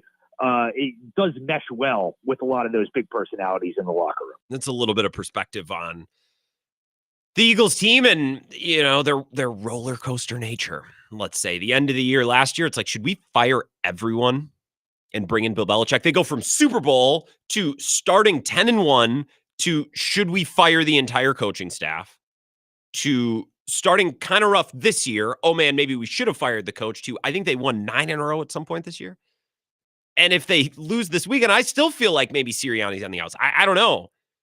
I think this year the coordinator situation has been a lot better. So I think they would, but is Sirianni the man at the wheel? Is he the right guy? I don't know. This is just a constant up and down, but that's the NFL. And for everyone who's brought up like, well, next year is going to be a huge year for Matt LaFleur. Next year's a huge year for every coach in the NFL. That's how it works. That's not unique to Matt LaFleur, right? No coach gets 5 years of runway like Luke Fickell does to build a college program, right? That's not how it works. 608-321-1670. I'm going to get to some texts here in a few minutes. We can take some calls as well. Free phones Friday. You guys can drive the conversation. Wisco Sports Show. Who's this? It's Darnell. Darnell. Hey, I enjoyed, was that yesterday morning? We were talking about religion on the morning show. My days running together. Oh, with Ebo? Yeah. Yeah. That was a good time. I like discussing religion, and our Catholic boys, the Golden Domers, last night got it done, which I'm happy about. I would have been fine with Penn State too, but I'll be a Catholic. I'll pull for them. Is it wrong to want the Big Ten to win national championships? No, even I don't if think it's not so. the Badgers. Okay. Because I hate to root for Ohio State, so I really would have enjoyed Penn State being there. So I could have said, yeah, go Penn State, go Big Ten. Yeah. I can't bring myself to root for Ohio State. So now I'm gonna have to root for a Notre Dame victory, which is gonna be weird, but that's fine. Yeah, it's all good. I'm actually going to the Badger game again tonight here. The I-94 rivalry, the Badgers and the Gophers. The Badgers and the Gophers, the I-94. Is it I-90? No, 90 goes through Rochester. 90 splits down. 94 goes north. Yes. Friggin' Southern. So, you don't know anything. Hey, Madison, born and bred, man. That's just how it is. No kidding. We don't know anything about the northern part of the state, the Yoopers or anything like you probably that. think the Dells are the northern part of the state, you douchebag. I mean that lovingly. Hey. I mean that lovingly. I said lovingly. Lovingly. Lovingly. I mean, dude, I would love to have a cabin up north in the Dells, okay? Don't tell me you wouldn't. I knew that's what you were going to say. Yes, it's the I-94 rivalry. Just like Wisconsin Marquette and Brewers Cubs and Bucks Bulls and a bunch of other matchups. It's a long list. True. I actually am a little bit worried about this matchup tonight with the Badgers, by the way. I think that they're going for a 5th straight win here. Mm-hmm. And historically, Badger basketball teams they've had a little bit of that like letdown after a couple of really good wins. You know, they'll play down to their opponent, and Minnesota's not good this year. So I definitely think this is a little bit of a, I know you hate the word trap game, but it's a little bit of a trap game for the Badgers. No. I hate trap games in the NFL. Trap games in college. College is full of trap games. I just don't think Friday night, the Kohl Center, students, a lot of students, maybe not a lot of students. Do students come back this early? They should. I mean, I went to the Iowa game last week, and there were no students whatsoever. So I don't think there will be students back. I know my sister's a student at UW, and she's not back yet. She's still at home. So I think that there's going to be kind of a sparse group of students. Steven Grau will drag his hog all over this team, though. He can push these guys around. Absolutely. And I mean, last week, even though there were no students, it was one of the coolest atmospheres I've ever been in the Kohl Center. Well, when you make every single shot you take, that will help the energy in the building. Yeah. That's fair. But what better day to break the record that you just set than 1 week later? Just like Samaje Perine breaking Melvin Gordon's record 1 week after 408, right? That's right. Yeah, I would love it. And get some revenge on behalf of the football team. Darnell, enjoy the game. Appreciate it. Get some revenge on Luke Fickell's behalf, because God knows the football team can't beat Iowa or Illinois or Minnesota or Nebraska or all the teams that they should beat. Came close against Penn State and Oregon. And I guess you get some credit for that. That was my thought watching Penn State last night. It's like this team was a horrible Drew Aller pick away from going to a national championship game, and Braden Locke almost took him down. Which I guess this is a product of the expanded playoffs. This is what we wanted, right? This is a successful playoff because teams like Penn State or Notre Dame or Ohio State, these teams wouldn't have been in previous years. Which I guess is good, unless you really want to be jaded and say, like, they didn't deserve the opportunity. I feel like just get with the times. This is what we were looking for. A team like Ohio State that, lost one miserable game. A team that's clearly one of the most talented teams in college football, but had one trip up some Saturday in the fall, but are still able to get in because of the expanded playoff. I think it's a success, I think. Some real purists might disagree, and I wish I could be a purist, but I'm like, I'll be a purist about baseball. This golden batter thing, shoot it in the head. But I don't need to be a purist about college football. That's fine. 608-321-1670, some texts. Josh in Menominee said, final thought. If you hear Dan Campbell's quote about how he wants to drag, or how everyone wants to fight in the shallow water, and then they just need to wait, and eventually they'll get a hold of their opponent's ankle and drag them out into the depths, and then you drown them. It's that mentality about being in the fight. They know they will eventually kill their opponent. Those versus we got to start fast or we are boned. Yeah, a little different. First of all, you should always want to do combat in the deep water. As someone who is a swimmer and an enjoyer of water polo. Water polo is a very fun sport. Like, there's so many people that they can't swim in the deep water for more than 10 seconds. It's broken, just being able to tread water. So I do appreciate the analogy. Rick from Spencer is, once the playoffs start with each win, our hopes get higher and higher, and the depression we will feel gets deeper if we lose. I almost can't deal with it anymore. So many dashed hopes since 2011. That's what we sign up for, And I used to buy into the whole, Ebo talks about the nut kick continuum. And anytime a Wisconsin team loses in the postseason, people will tweet the screenshot of the notes app of all the postseason losses. It's like, that's most sports markets with good sports teams. Right? The idea is you put up with the losses, you push through the losses, because eventually, once in a blue moon, you're going to break through, and that makes it all worth it. And I'm not trying to wave pom-poms and be a cheerleader this week, but when Matt LaFleur earlier this week said, yeah, this is a huge challenge against a really good opponent, but that's what makes it worthwhile. Right? That's what makes it worthwhile. That's why I look at the Celtics run to the title last year. I'm like, okay, yeah, you guys were really good, but what's the defining moment? What's the signature, forget game, what's the signature play? I don't even know. You guys beat a Donovan Mitchell-less Cavs team. You beat a Pacers team that didn't even have Tyrese Halliburton at the end. You beat the Mavs. That's not, where's the, all right, yeah, I guess you won an 18th banner, or however many they have. I don't know. Like I want to feel like there's some strife. I want to feel like there's some stress, the payoff, right, in runs like that, in moments like that. And that's why I appreciated Matt LaFleur's comment when he's like, yeah, it's challenging, but that's what makes it rewarding. That's why it's worth doing. I don't know. Anything that's easy isn't worth doing. It's not as rewarding. That's why getting a gold camo in Call of Duty is so rewarding. I can't wait to go home tonight and play Call of Duty and watch college football. I had a little more caffeine today. Normally, I don't like to have caffeine after 2:00, but I got for Christmas these Trader Joe's. I'm going to start calling it that. That's funny. Trader Joe's Coffee Lovers Espresso Beans. They're chocolate-covered espresso beans inspired by your favorite sweet coffee combinations. And I didn't know. I was going to eat these after the show last time. I drive home. I wanted a snack, but I'm like, I think these probably have some level of caffeine. I don't know. There's 2 servings in here. Half a package is a serving. I think I ate like 2/3 of the bag, and I think I'm buzzing a little bit. Maybe it's a placebo. I kind of feel like I took an Adderall pill.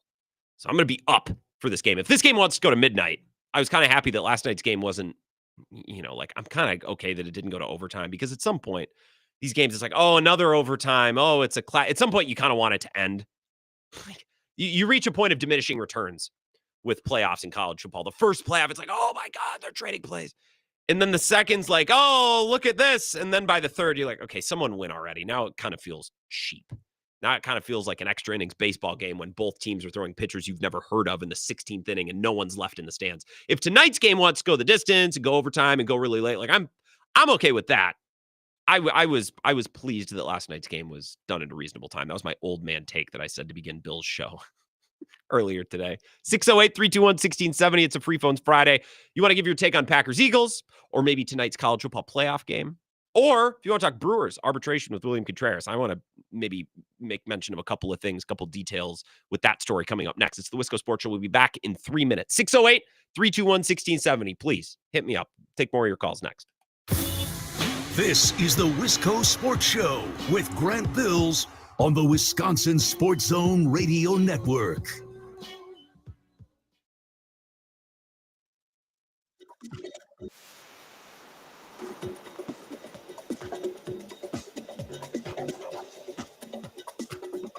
The Wisco Sports Show will resume in 3 minutes.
Sports Show will resume in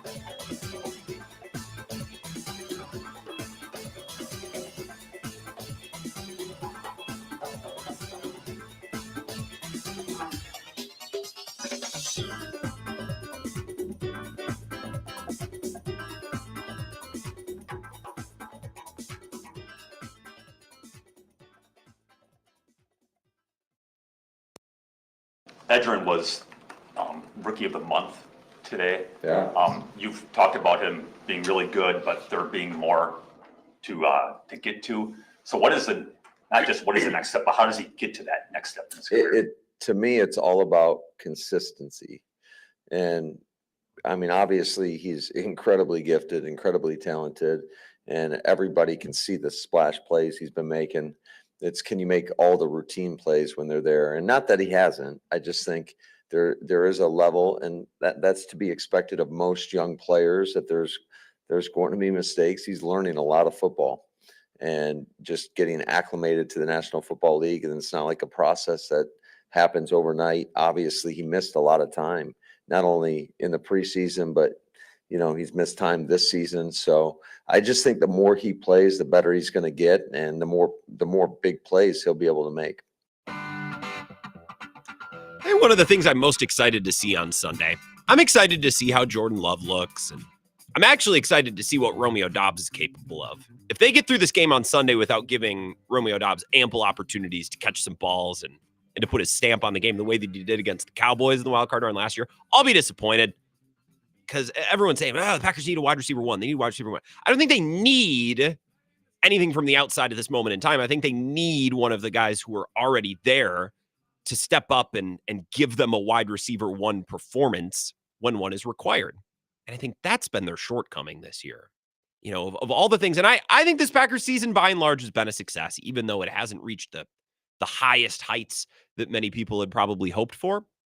And you could say the same of the Texans, too. I think there's a lot of parallels between those two teams. But I think one of the things that has been an abject disappointment, I don't know that it's up for debate, is Jayden Reed, Dontavian Wicks, Romeo Doubs, Christian Watson. None of them really took a big step.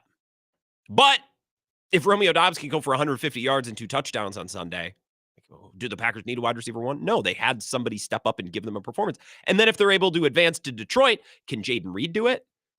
Right? Can Dontavian Wicks do it? On a week-by-week basis, they don't need a wide receiver one. They just need guys on the roster to be able to step up and give them wide receiver one level performances when they have opportunities. That's been their shortcoming this year.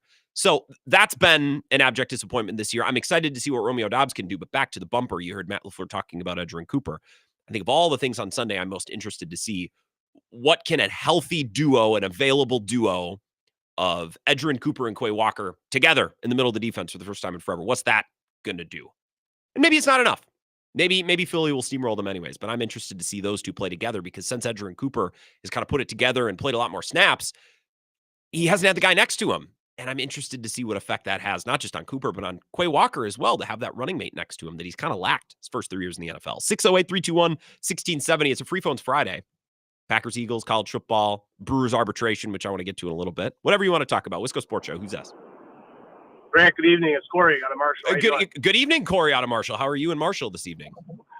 Oh, not too bad. I'm actually technically in the Beltline right now, heading to dinner with the wifey. So, why was the Beltline so jacked up westbound this morning? We got like a half inch of snow and it melted the second it hit the ground. And you people, and I'll say you people, because I'm smart enough to leave a little earlier and drive slower if necessary. There's cars in the ditch. Corey, we talk down to the people in the South. Oh, they can't handle snow. I think you people are just as bad. I think the last couple of years, as we've gotten left, you've forgotten how to drive in this stuff, and it's preventing me from getting to work on time, and it's starting to piss me off. That's pretty wild. I did not know. I was not on the Beltline this morning, so I did not see that. But wow, that's not surprising. I would say level of driving and just general awareness in the public has kind of gone down the crapper in the last few years. We're all getting dumber. We're all getting dumber. Yeah, they are just less. They're just less cognizant of like the mundane details of life, which is like driving competently. Well, this society, if we really want to get deep on this, we've started to take so many things for granted.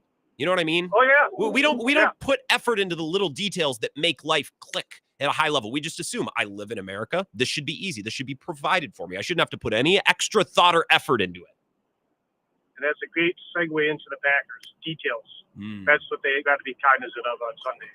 The details. Because that's kind of been their bugaboo, and I'm sure you've already talked about it ad nauseum. I think we've all kind of beaten this into the ground multiple times.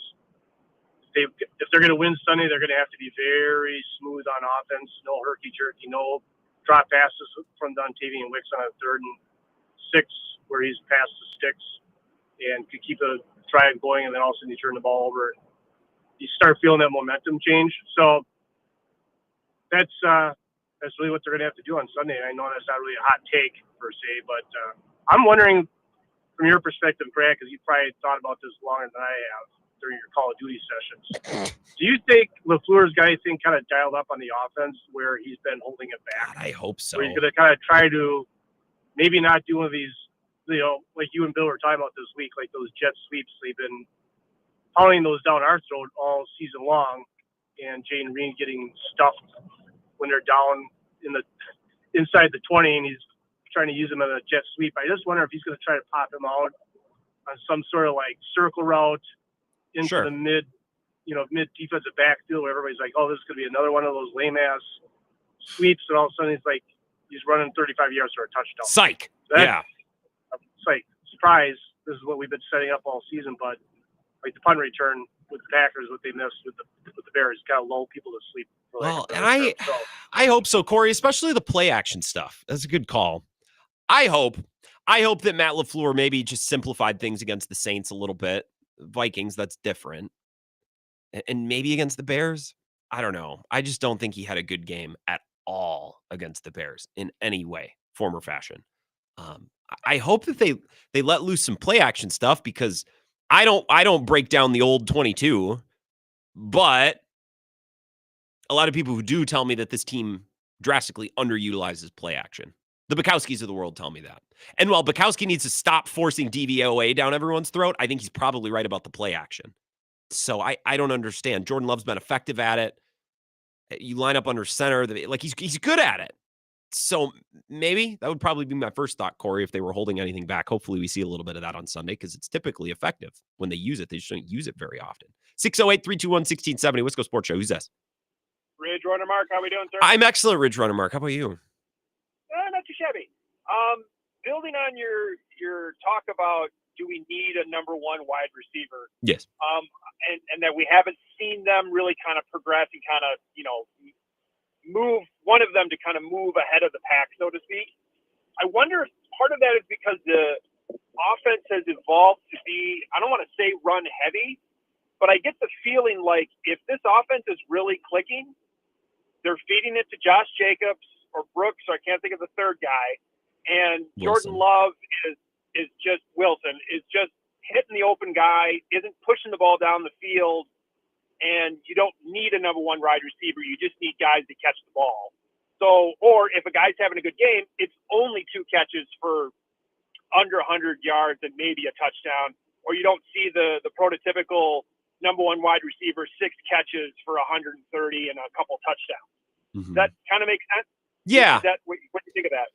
Yeah, I just think that when the offense is clicking on a really high level and the play calls are dialed and the quarterback's dialed, it becomes a lot easier to just throw the ball to the open man. Well, who's your favorite wide receiver? The open one, right? That was the case with Brady for so long. Right. But Jordan Love is not dialed right now, and I don't think Matt LaFleur is dialed right now. So one of these wide receivers needs to step up almost as if to say, hey, I'm going to get the ball rolling. Like, I'm going to get this thing moving, right? And then if Jordan Love feels that he's in a rhythm and Matt LaFleur feels he's in a rhythm, it's a lot easier to just distribute the ball to who's ever open, right? But I do think, and I think it's got to be Dobbs on Sunday.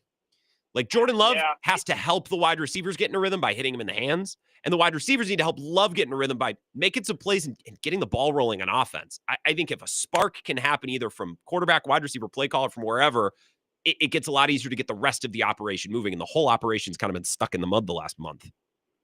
I agree, and I think Dobbs is your one wide receiver on that crew that I don't envision him dropping the ball at the worst possible time. Every other wide receiver, minus Christian Washington, who's out, even in the Bears game, there were plays. Yeah, maybe the ball wasn't put in the right place, but man, every one of them seemed like they dropped the ball at the worst possible time. And that is certainly something that kills a rhythm. And I don't know that Jordan Love is quite to the level of Rodgers where he can wipe it and he'll try to hit that guy again. Rodgers in his heyday, he'd go right back to the guy. He did it in the Super Bowl, I believe, with Jordy Nelson. Sure. Maybe he'd do it later in his career with some of the younger Bucks. But I don't know that Jordan Love is there yet. I mean, we've seen flashes of it where it's like, oh, you dropped the ball, that's fine. I'm going right back to you. It seemed like it messes with the whole offense. Maybe even up to the coaching levels. We're like, man, if he just would have caught that. And they can't get past it. They can't wipe it clean like a cornerback's supposed to do on a busted play. Mm-hmm. And Dobbs is not the guy, I feel, who's going to do that at the worst possible time. He's going to be consistent. He's going to catch the effing ball if you throw it his way, and he's going to get what he can get. And that's what we need. I think consistency maybe is the key. Give me consistent reps, and that will build your rhythm. Rather than, well, we got to take a shot. We got to take a chunk play. No, just like you're saying, hit the guy in the hand, move the sticks, let that be a slow crescendo versus first play of the game. Let's check it down the field and see if we can't catch him with the pants down. Yeah. I don't think that's this team. I really don't. No, I would agree with you on that. I think this team, and this has been the case for years, and maybe this is a Matt LaFleur thing. Bukowski mentioned this on Bill's show earlier this week. It's like if one thing goes wrong, the whole team almost goes, oh, God, here we go.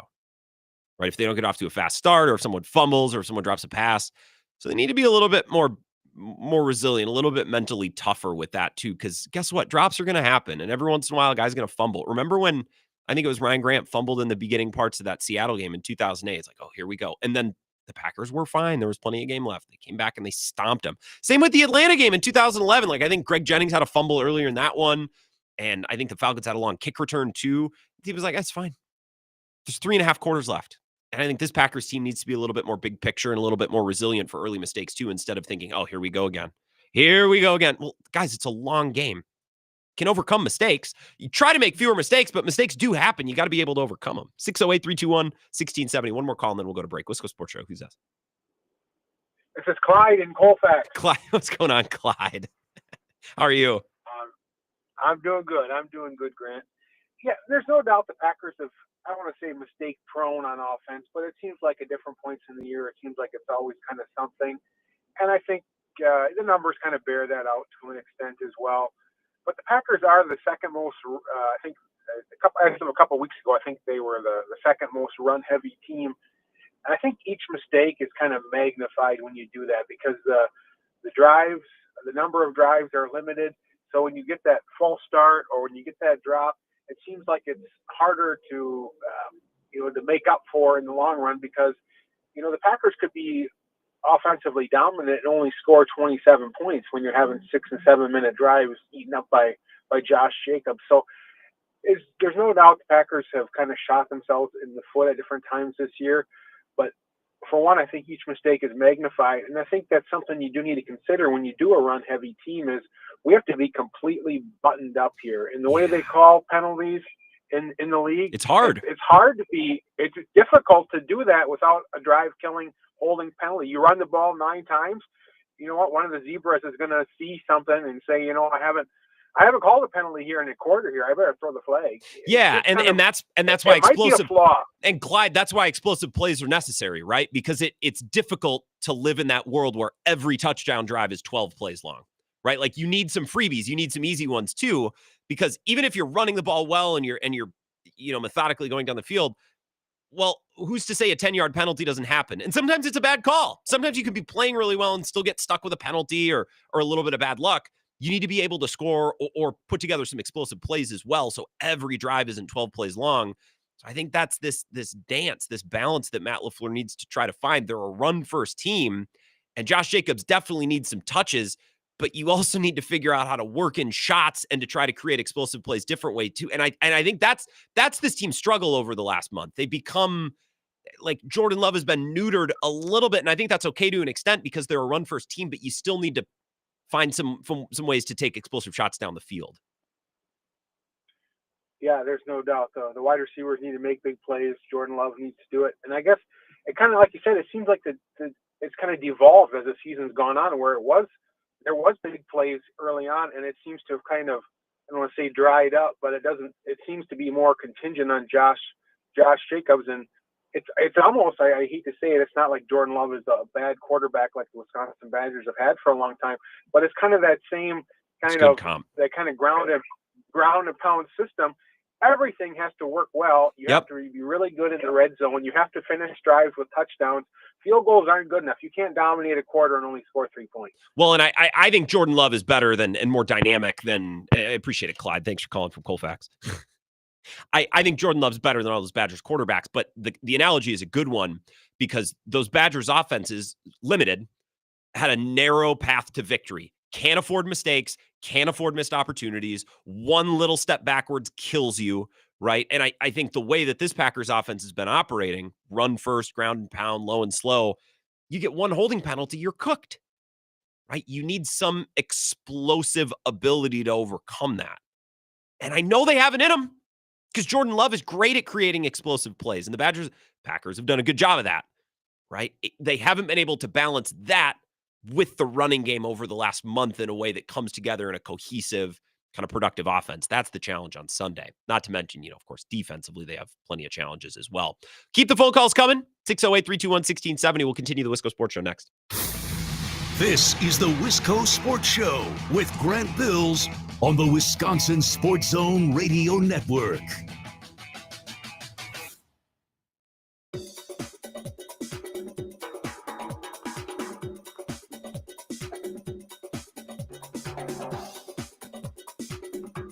The Wisco Sports Show will resume in 5 minutes.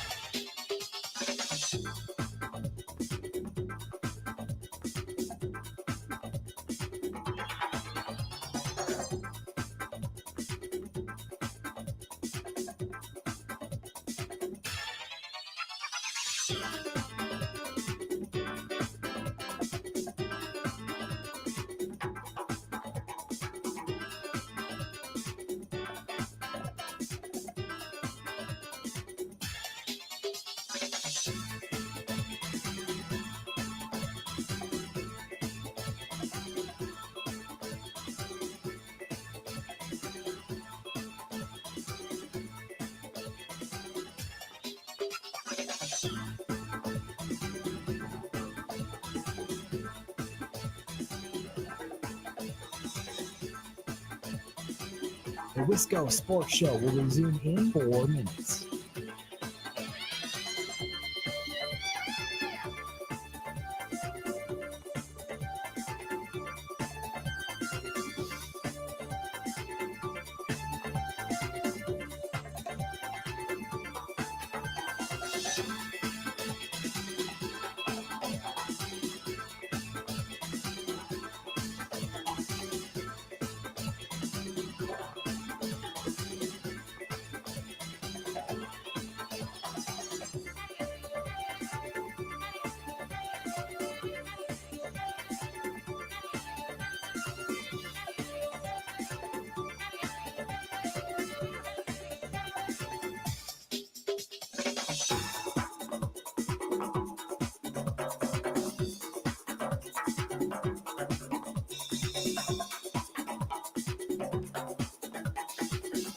The Wisco Sports Show will resume in 3 minutes.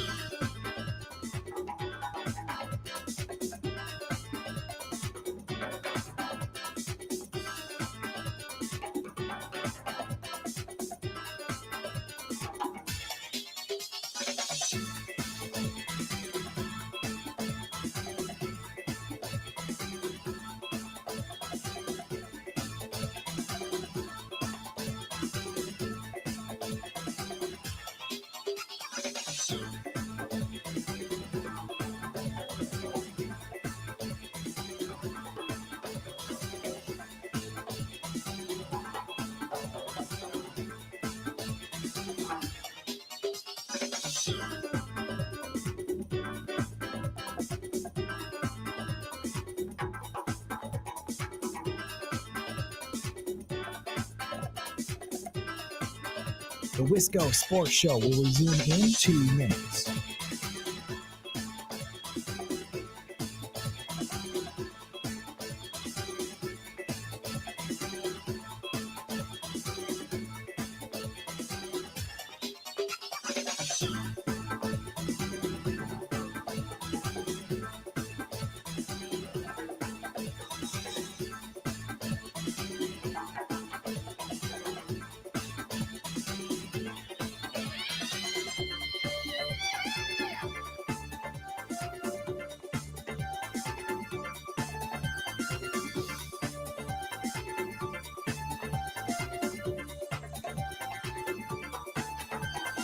The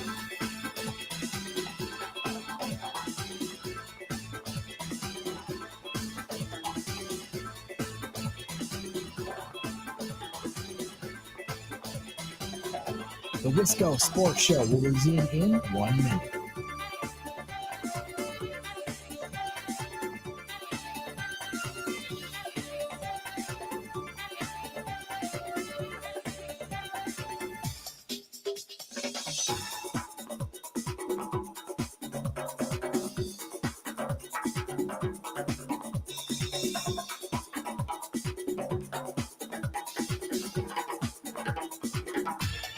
The Wisco Sports Show will resume in 30 seconds.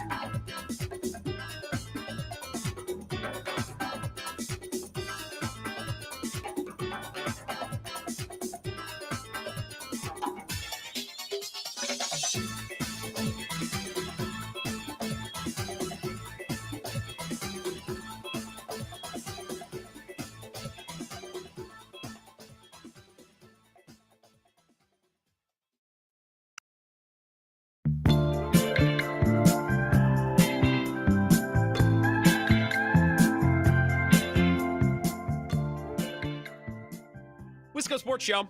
Appreciate you being here. Max Klesmit was warming up for the Badgers tonight. Kamari McGee is in the starting lineup, however. So it would seem that Max Klesmit probably won't play tonight, which isn't a surprise. That ankle was pretty gnarly on Monday. And I saw some people that were pointing out the fact it's like, well, the play was over and the guy slipped his foot under to contest. Is that a dirty play? I kind of believe that if you're going to take a shot after the buzzer, then someone can contest after the buzzer. So I think that's mostly fine. Like, I think Tatum pulled that BS a couple of years ago and someone defended it and he got hurt coming down. It's like, it was after the buzzer. It's like, well, then don't shoot. So I gotta be consistent. Plus, like, okay, if Klesmit misses another game, I actually didn't really like what Klesmit was doing for him on Monday night. I thought Gilmore was better and McGee was better too. Klesmit's got to figure out exactly kind of what he's doing out there. Like, need to be tighter on defense. He had a couple lapses to start the second half. You don't make threes, that's one thing. But if your defense is lapsing and you're turning the ball over, not really sure what you're providing. And Gilmore's been providing a lot. And Kamari McGee is just a dog off the bench. I'm going to continue to take your phone calls on Packers-Eagles, 608-321-1670. Probably wrap up with a Brewers thought tonight as well because it's arbitration season, and I want to talk about that. Let's take a call first. Wisco Sports Show. Who's this? I see. I'll take that under advisement. Appreciate it. Call back if you got disconnected. Try to get you on. Jared in DeForest says on the text line, you got to love sports talk radio, every host and caller. In order for the Packers to win a playoff game, they have to play good football. Yeah. You know, I thought they'd piss away the first half and hope the Eagles just give us the win. LOL. Yeah, funny. I thought long and hard about this. The team that plays better will probably win. And not to put this guy on blast, but I thought this tweet was funny earlier today. Zach Cruz, Packers Wire, who I believe is from my hometown and still won't follow me back on Twitter, whatever, it's fine. Tweeted this, really interested to see which quarterback plays better on Sunday, both healthy but coming off injuries. Love didn't play particularly well over the final 3 games. Hurts hasn't played a full game since December 15th. Injuries for both teams at wide receiver. Quarterback play so often decides these big games. Thanks. Great analysis. Quarterback play often decides just about every single game. It's the most important position in team sports. I'm interested to see which quarterback plays better. Yeah, you and literally everyone else. But I understand the point he's making. I do. Jared, you are correct that sports talk radio is a little dumb. It's like whatever team plays better will probably win. But I obviously it's more complex than that. Otherwise, we wouldn't have this show. I think the first quarter is going to be really telling for both teams. The Eagles are slow starters, and that can bite them. The Packers can be slow starters or fast starters. I also think the next step for this Packers team is being able to hang in there and be fine even when they don't start fast. I think Matt LaFleur, and we've heard this from players too, got to start fast. Okay, but if you don't start fast, because sometimes it's out of your control, right? Sometimes you're pushing the ball down the field, you're driving well, and a ref thinks he sees a hold, but it's not really a hold, and all of a sudden it's 2nd and 10, and you end up needing to settle for a field goal or needing to settle for a punt. Okay, that's not necessarily your fault. It could be bad luck. And you don't score on your first possession. You don't get off to a white hart style, even if you're playing well. And I think the Vikings game is a good example. I thought they started that game pretty darn good. The problem is Josh Jacobs fumbled, and then they had to settle for a field goal, and then Jaden Reed dropped a ball on 4th down. And you could say, well, Grant, they're not playing well because Josh Jacobs fumbled and Jaden Reed dropped a pass. Okay, but outside of those individual mistakes, the big picture was good. They were firing off blocks. They were avoiding penalties. They looked ready to rock and roll. And it was 2 or 3 things that derailed them. And yet the game was 10-3, 10-6, whatever it was. I don't know. And it was almost like the whole team, all of the Packers collectively said, well, we can kind of only win this game if we jump out to a lead. That's all we've done is talk about got to start fast. We didn't start fast, and now we're screwed. And then it took all the way until the end of the game for them to finally get the train back on the tracks. I thought Josh Menominee made an awesome point about that. You had a good volleyball comparison where if you preach something so hard, it communicates to your team. The only way that we can win is if we do this. But I think the Packers are good enough to win games even if they don't get off to a white hard start. Yeah, really hard. But yet, I think if they get off to a slow start and they make a mistake early, it's like we're screwed. We're just going to lose, I guess. That's why going into halftime, coming out of halftime, I think they've had some of their worst stretches of football in games where they didn't jump out to a lead right away. Put it that way. I got 2 texts here. One says COD on PS5 or Xbox, PS5. And then this one says, yo, Grant, what's that old jam you intro to? This one, the one that we just used? This is, not to call you casual, this is a classic. This is Jerry Rafferty, man. Right on down the line. There's also a newer age cover of this song. It's Sam something. It's really good. Down the line. Woman. Line. Sam Evian. It's pretty good. Kind of a newer age, kind of muted, very modern. If you play that, then it's like, ooh, this guy's indie. He's listening to a famous song, but it's not the actual version that everyone knows. So much of the music that we listen to and play is just like, people around me will think I'm cool if I play this song. So tip, if you like that song, there's a recent cover, I think it's, 2019. Sam Evian, very good. And if you play that, people are like, ooh, he has depth. He doesn't just know the hits. He knows cool covers by indie artists as well. We have time to take some more phone calls if you want. Any final thoughts on Packers Eagles? I will take your call or your text. I'll get to those finally when we come back. Little Jimmy Buffett, and also give you a Brewers take. Bad habit of mine. This is one of my bad habits. I tease something and then I never get to it. We will talk Brewers for a minute or two to wrap up the Wisco Sports Show as well. Next. Jeez.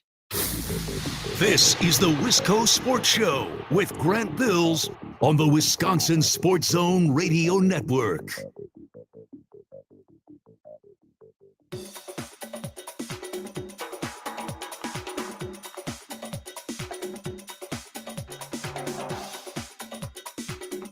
The Wisco Sports Show will resume in 3 minutes.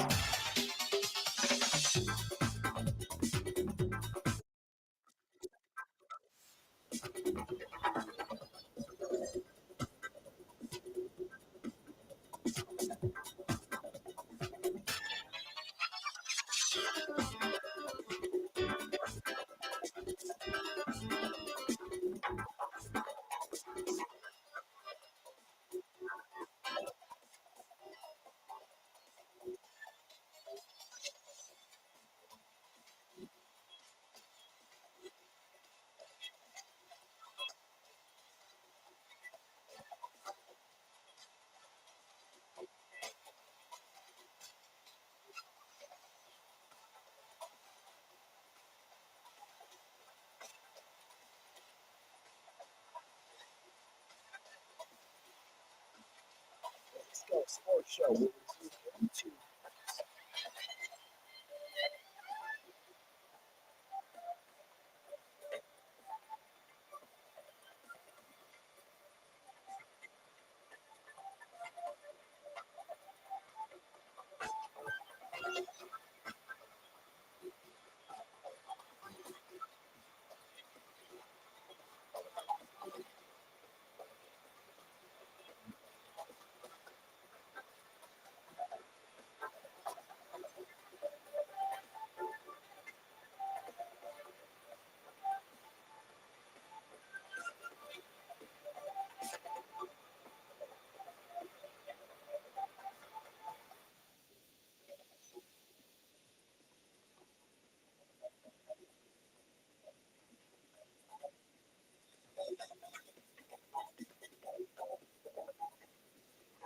Wisco Sports Show.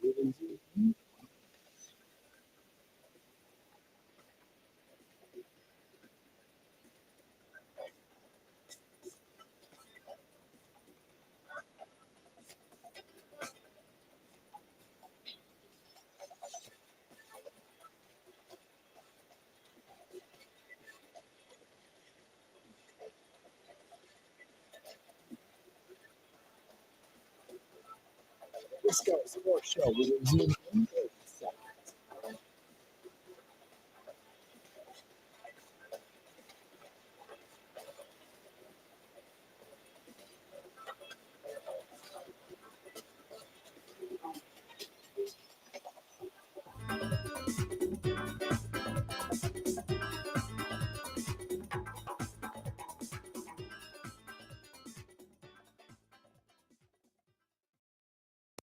Not only going out to Wisconsin and the great Midwest, we're going around the world tonight, Parrot Head.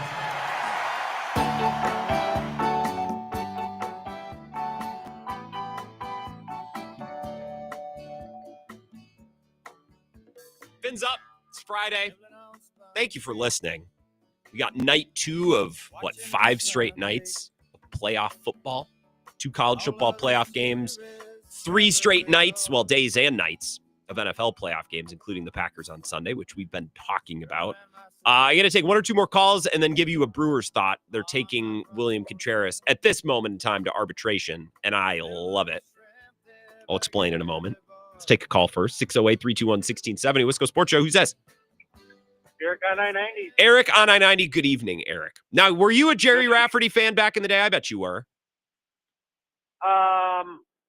Boy, no, I wasn't. Oh, that's okay. You know, that's a little bit before me. I'm glad you keep me guessing, if nothing else, Eric.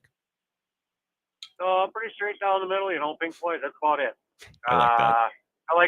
I like some Red Hot Chili Peppers. I like those guys. John Frusciante, very underrated guitar player, I believe. I believe so too. I don't think that band, Flea's pretty great, but I think most of their songs, it's very Keith Richards and Rolling Stones-esque in that, I think that band probably doesn't have any songs if Frusciante can't sit down and come up with a little ditty.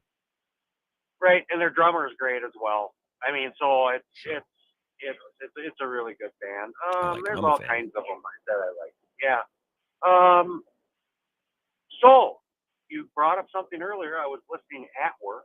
Okay. And it was Bart Winkler saying that Dan Campbell told the Vikings coach O'Connell, "See you in 2 weeks," and that was to energize the Rams.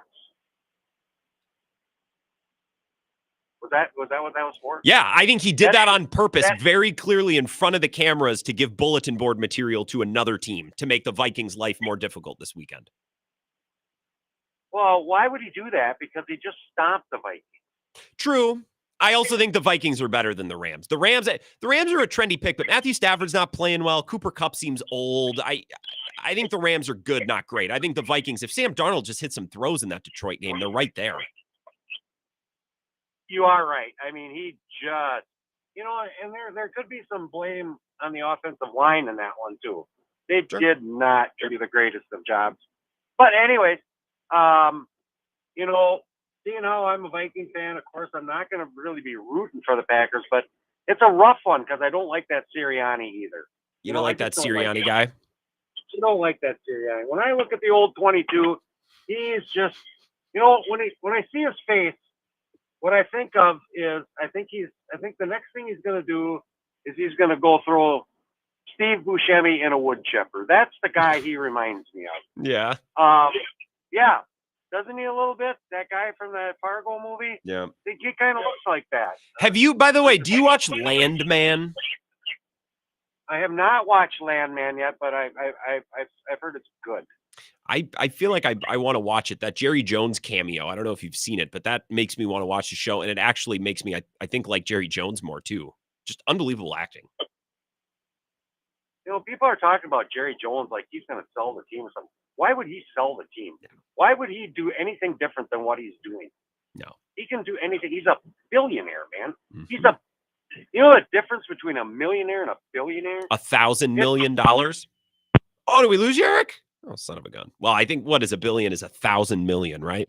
That's quite the difference. I mean, $1 million. I mean, what can you even do with $1 million these days? I mean, you're going to get taxed to high hell. You can't, $1 million. You can't buy a yacht. I mean, what's even the point? I think of Succession when they're telling Connor, like, with 500 million, or they're telling cousin Greg, what can you even do with 500 million? It's the worst amount of money to have. It's like, or 250 million, $250 million, whatever his grandpa Ewan, I think, stood to leave him. But Greg wanted to work for Logan Wright. We're not talking about Succession. I do think, to go all the way back to the beginning of the show at 4:00, I do think that Dan Campbell very clearly and obviously on camera told Kevin O'Connell, I'll see you in 2 weeks, to motivate the Rams, to make the Vikings' life harder. Because I think the Vikings have the talent to go toe-to-toe with. I think there's a few teams that can go toe-to-toe with the Lions. I think the Vikings are one. I think the Eagles are another. And I think the Packers could be, but they need to check so many boxes before we get there, right? Like, they need to show that they can go on the road and beat a real team, and they could this Sunday. But I don't think the Bucs and I don't think the Rams are teams that can stack up man for man against the Lions. I think the Bucs will beat the Commanders. I picked them. I think the Bucs are going to win on Sunday night, but they're not good enough to beat the Lions, even though they beat them earlier this year. I still don't think they're good enough. So if Dan Campbell can motivate Sean McVay to clip Kevin O'Connell and the Vikings, that's one less elite, talented, well-coached team out of the mix. That's one less team, especially a team that's familiar with Detroit. That's one less team that Dan Campbell and his team has to deal with, right? I think it's brilliant gamesmanship, and he did it obviously on camera. Didn't cover his mouth. Did it very obviously. I think so. The Rams would see it, get them fired up, cause some chaos elsewhere in the NFC playoff scene. I love it. I love Rick chiming in. He says, "I've City to City on 8-track." What else is on City to City? Baker Street is on there. I went through I wouldn't call it a phase, but I found some Jerry Rafferty live shows. Rick, if you're actually interested in this, where was it? I'm going to look it up right down the line live.